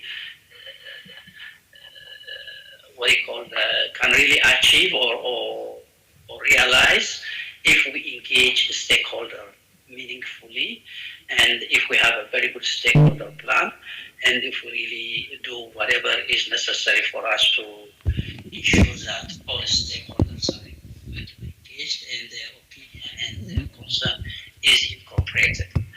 Now, there are also common challenges, and those common challenges are everywhere else, but they are not difficult to overcome.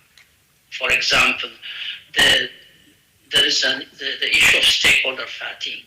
I mean, we always go back to the stakeholder several times, and sometimes over and over, and nothing produced.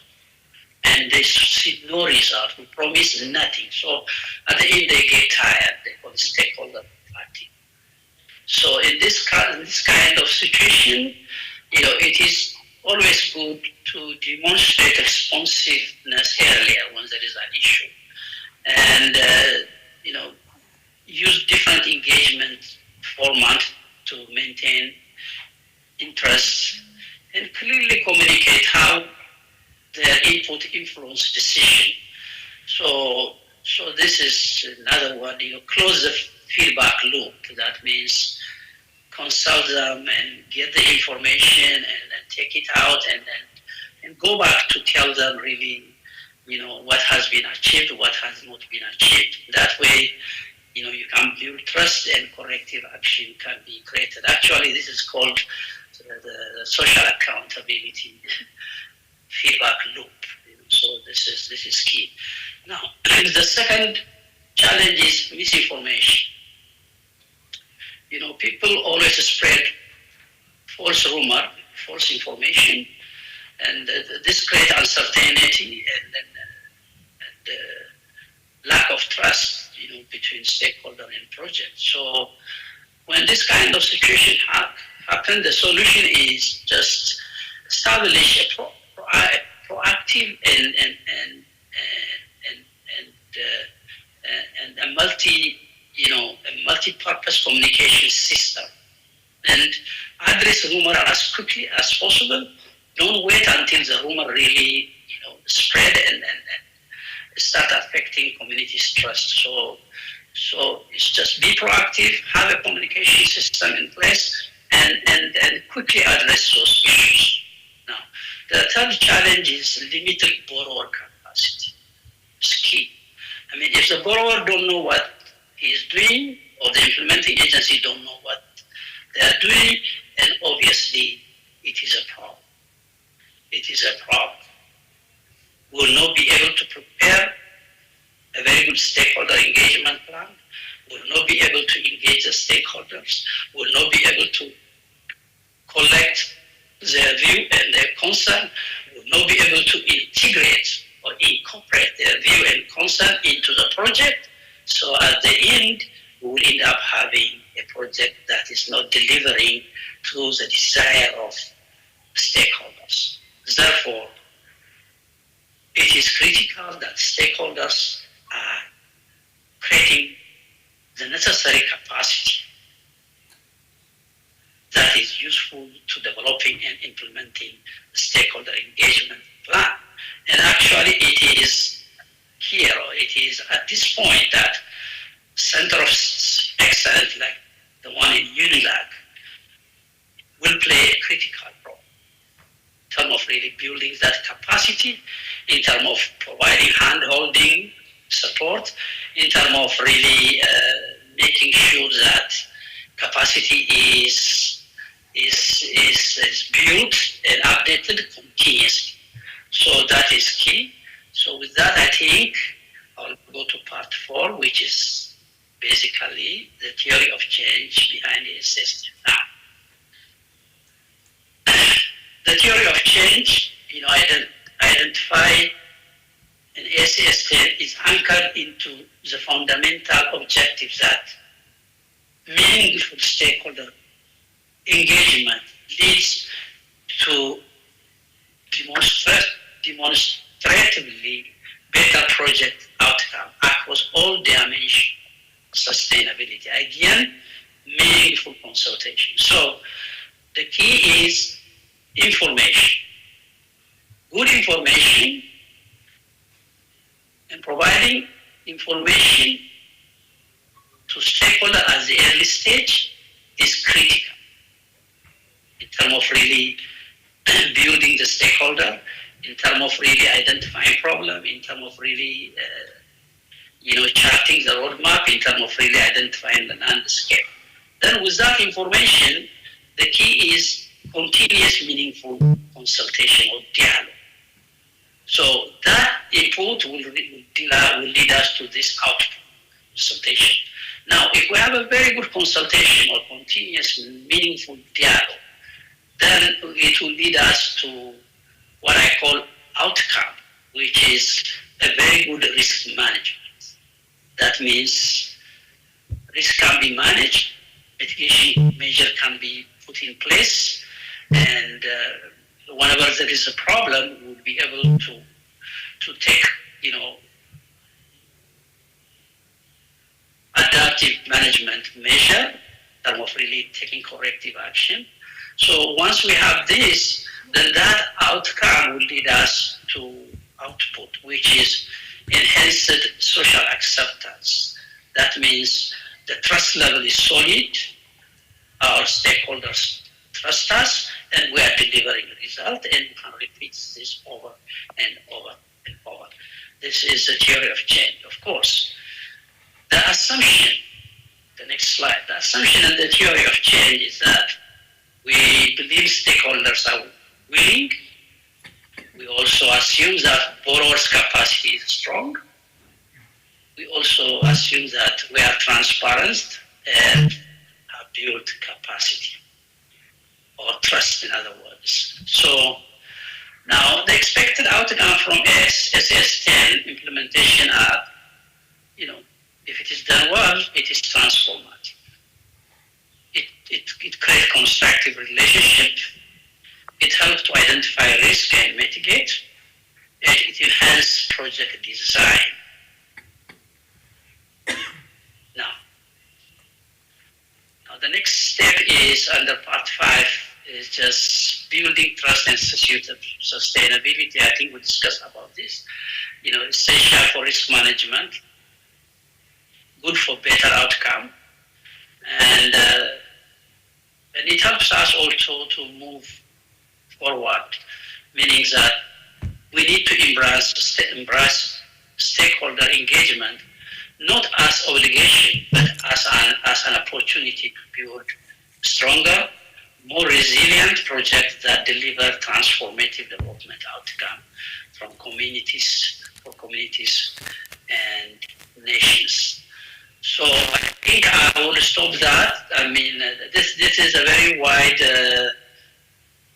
area. It's just I'm trying to just touch, here and there, and I hope I would be able to share the little I know with you. And I know you are educators, you are professors, you are instructors, so you might have expected more than this, but it is how much I can do at this point, given the time constraint. With that, I will hand over to Prof. Thank you. Thank you so very much. I hope you can see me. Yes. Yeah. I sincerely appreciate your being available to give the lecture, even with the tight timing and schedule. You use about 50. You use about 50-something minutes altogether. I know it's early. My people already pray here by dosing and many. Yes, I saw many of them. They've just taken their lunch before they came in here, so we need to adjust. As we discussed, this one course is all right. This one course that actually not only in practice, it's a course, even in environmental standard, they call stakeholder engagement. I think at master's level. And one of the reasons why, actually, when we are discussing is, yes, I know you have experiences in field work as a World Bank expert. You move around the country. But I remember in Nigeria, you oversee a lot of projects. In the East Africa, West Africa, I'm aware of your role, those things, including Chidi. My team, I believe they are happy from the way I saw them clapping. We know, we also agree, by the 2 hours time that you are coming back, let me first of all confirm that. Is it easier for you that in 2 hours, what's the time now? This 3 p.m.? Yes. 3 p.m. In 4 hours time, you say you want to do the second batch so that I can tell my people now because I can see them dosing, but at the same time, probably they need to. Please, speak out, please. Let me hear first. You can still hear me. So, do you promise that you are coming by in 4 hours time, which will be 7 p.m. here, or 3 p.m. or 3 hours? Because my people need to sleep. 3 hours meaning what time is that? No, to be 6 p.m. No, to be 6 p.m. Kenya time. And then what time is yours? And then what time is yours? Okay. That'll be like 9 a.m. That'll be like 9 a.m. 6 p.m. my time. No, 6 p.m. my time. Should be okay. Initially we'll plan it for 8, right? 8. No, 8. Okay. If it's 8 p.m. What I do? No, let's do it this way. I can give the link. I can give the link to everybody. They can be in their room. Yeah. To see what time it is by 3 p.m. No, 8. Let's use 8 p.m. Kenya time. No, I can be flexible. I don't want them to, they don't, maybe they want. No, they're already tired. They're already stressed. And yeah, we can do it. No, we can do it. We can do it as you said. I mean, we can do it. What time is it over there now? 3 o'clock, right? Yes. This is 3 p.m. now. 3 p.m. now. You are just entering. Would it be okay to do it 6 p.m. so that they can be free? So that's the 3 hours time. That's the 3 hours time. Yeah. Is it okay, colleagues? And let me tell you why we are choosing this. I've discussed with some people we are eating. We want to see how we can overwork ourselves or work ourselves between now and Wednesday. So from Thursday, Friday, Saturday, son of men and daughters of women, be able to actually become free and so that you can enjoy your life. Because otherwise, you'll be sleeping and so on, you won't be able to do anything tangible later. The time is not convenient for both sides. If it's Nigeria, we know this place is 2 hours ahead of us. Now it's 6 a.m., 7 a.m. Some other people join, which is like 4 a.m. for them to join the same thing. It's also not so convenient. As we are feeling, I should be sleeping that time. Somebody's just waking up. So we can do it in 3 hours time, like you already said. And I will agree with you. What I will do is to give the link to everybody, probably they can join their convenience and their rooms. I may be the person to help you to share the paper so that people can have the convenient time in their room join you. Thank you, sir. No problem. So what time is it? There are one or two questions before we turn it off. Yeah. Just give the mic. You will hear from the mic. Thank you so much for the wonderful presentation. I have 2 questions. Hello? Are you hearing me, ma? Okay.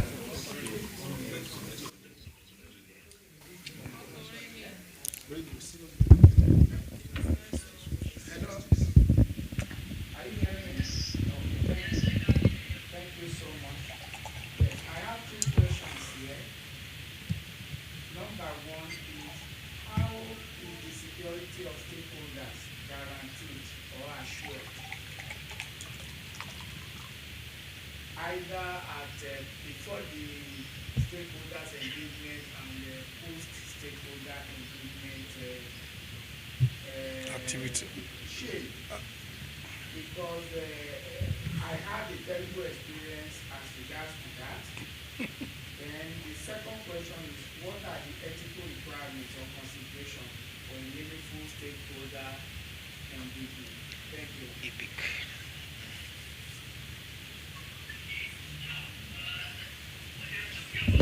What type of security? Yes, okay. Okay, for instance, in most cases, okay, let me cite this example. Yes.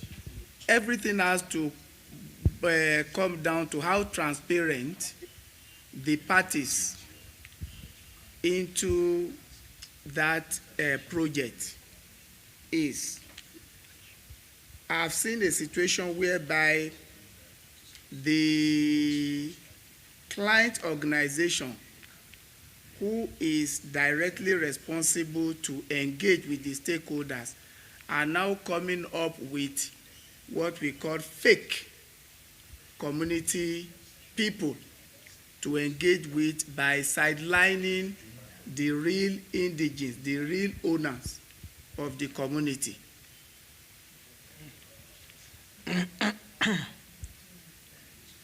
So, in an attempt that the real owners of the community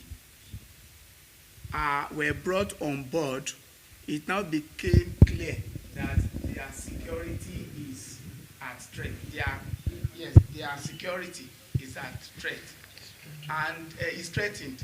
And what happened after one of the engagement was that the head of that team was assassinated.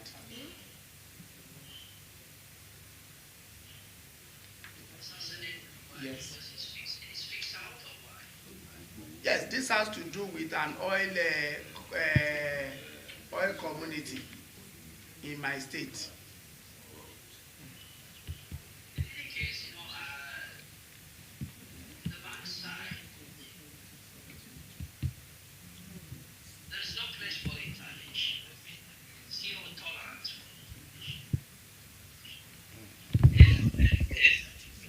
If something like that happened because of the stakeholder expressing his feeling or concern, or maybe as you say, they come out with the genuine stakeholder, then if that happened under the bank project, then I'm sure that will be a serious case. That will be a serious case. So yeah, so that is serious. Yeah, so no retaliation. That's all I can tell you. But if that happens, it could be serious. I mean, the bank might stop really supporting projects, all that kind of thing. So I cannot tell you specifically, but it's zero tolerance from the bank side. Now, in terms of the ethical requirements,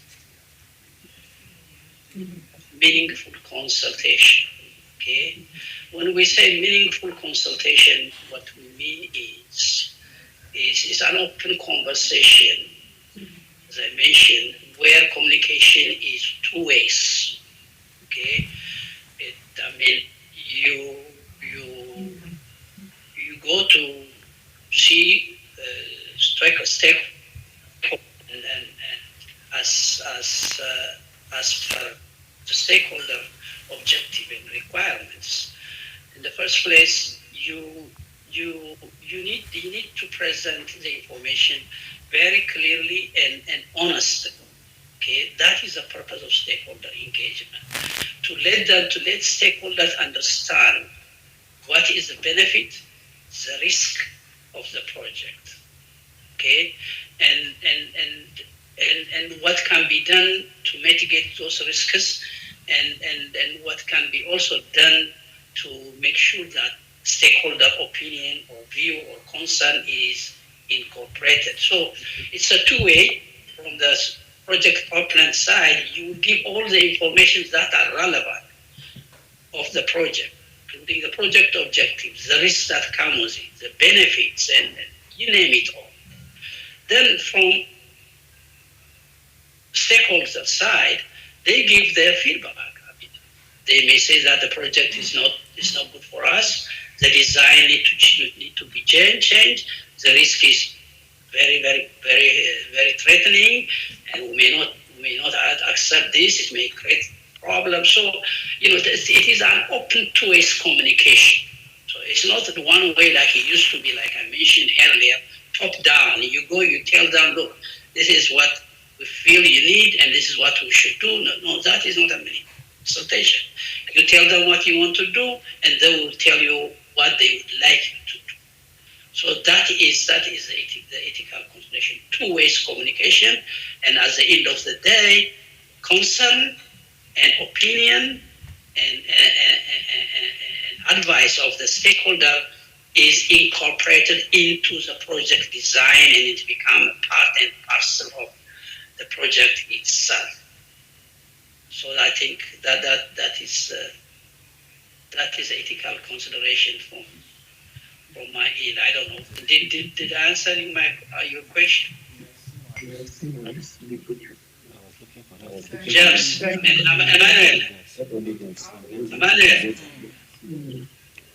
Emmanuel. We can hear you. I'm asking Emmanuel if I answer his question. Yes. Thank you so much. Okay. No, everybody's Emmanuel. No, is Emmanuel Akisiku Steve that will compare it to him? Hello, sir. Can you hear me? Okay, good afternoon, sir. Thank you for this very educative and insightful presentation. I don't know where the projector is going. We derived so much value from it, and thank you very much once again. So I have to comment. The first is to buttress the points raised by my colleague concerning the security of professionals engaging in or participating or implementing stakeholder engagement. So I want to add another local example. About 2 years ago, the U.S. Embassy sent some of its staff to Anambra State or by local government, and they were going with police escorts. So they were going for stakeholders engagement in order to implement the project on So on the way, they were ambushed by armed gunmen who set the vehicles ablaze. So 7 persons died in the process. 3 staff of the U.S. Embassy and 4 mobile police officers. So this to add to what my colleague earlier mentioned, because security concern, the major security issue or threat is a major concern in implementing stakeholder engagement. So the second leg of my comments is to seek clarification from your expertise on the last slide where you mentioned the critical role. So, and that statement, I can see that project success precedes the social license to operate. And I'm recommending that the social license to operate should precede project success.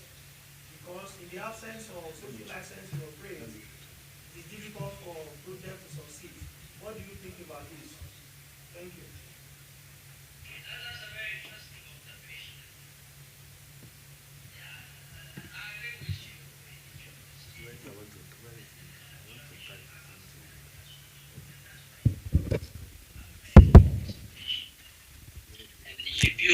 You build on that. So here we put it at last just because we feel it is an outcome by itself. See, it has passed the process of obtaining that social license, from initial stage to the closure. So it has come through it, and it has gone through the process. Now we acquire that social license, and we are referring as an outcome. Okay, So your point makes sense, and we will see. I will see what adjustment we can make going forward to avoid this kind of confusion. Okay, that's a great observation. I really appreciate that. Now, going back to the point you made, the security risk. I think, Prof, you need to think about it. Maybe we need to consider preparing security management session. I mean, we can ask somebody who's a security specialist handling this kind of issues. So I think it's very critical. I mean, we have that presentation sometimes in the future. So having said that, normally, for bank project where the risk of really being attacked or ambushed is very high, the project required to develop security management plan. And whatever moves in, it should be based on that security management plan. Now, I would suspect that the American embassy must have a security management plan, but this is something beyond they can predict or they can forecast or they can think. So this kind of things can happen even if you have the security management plan. So all what we can do is do the best to minimize it. But if it happens, it is very unfortunate it had happened. I think that's what I can say.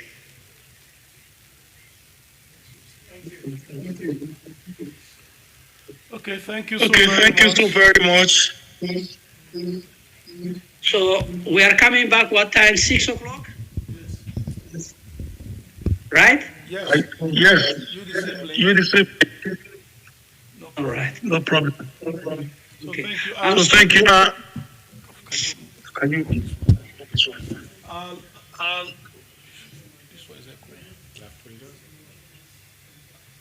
Let me actually do brief introduction of a sample married to many of my colleagues. He's from the World Bank, Washington, D.C. When I was to do the conference, let me tell you, colleagues and friends, including the practice manager, environmental and social, I got maximum support from them in that little conference we call.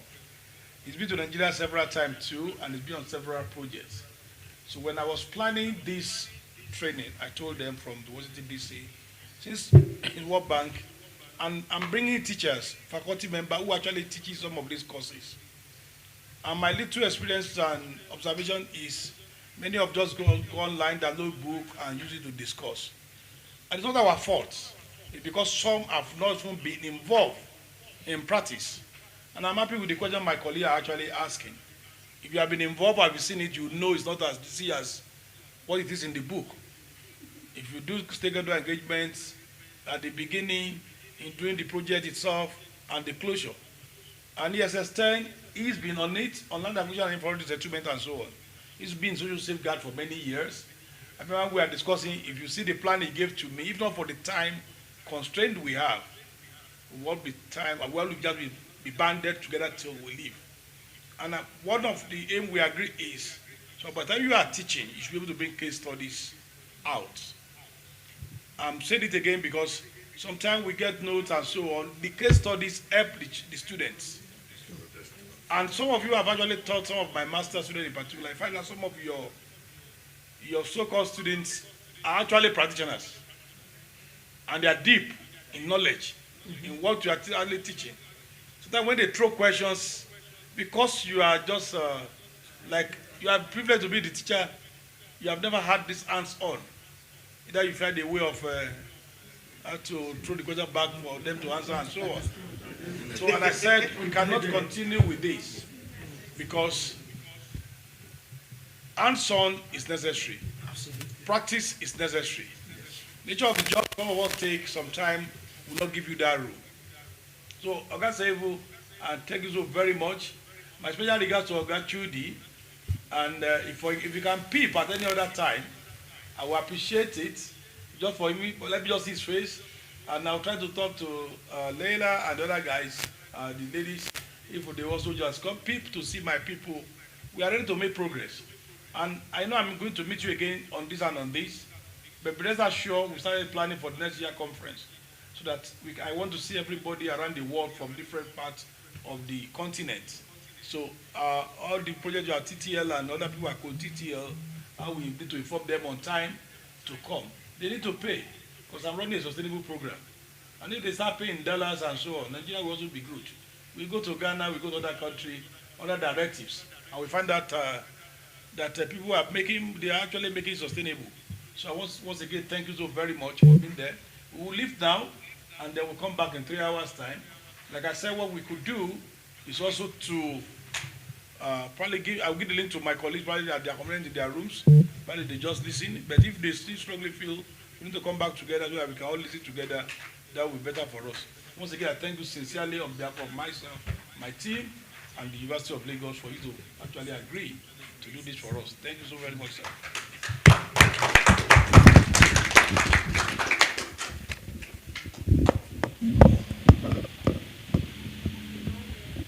I see meeting, sir. That is the backbone of ESS, the ESF, environmental and social framework. And I invite you to sign in and because it's in demand and it is a key area more than any of them. So then I'll see you 3 hours later, and hopefully we'll have more conversation, more question under this involuntary settlement policy ESS 5. I look forward to see you 3 hours from now, and have a great evening. God bless you. Bye-bye. Bye. Bye. Bye. Bye.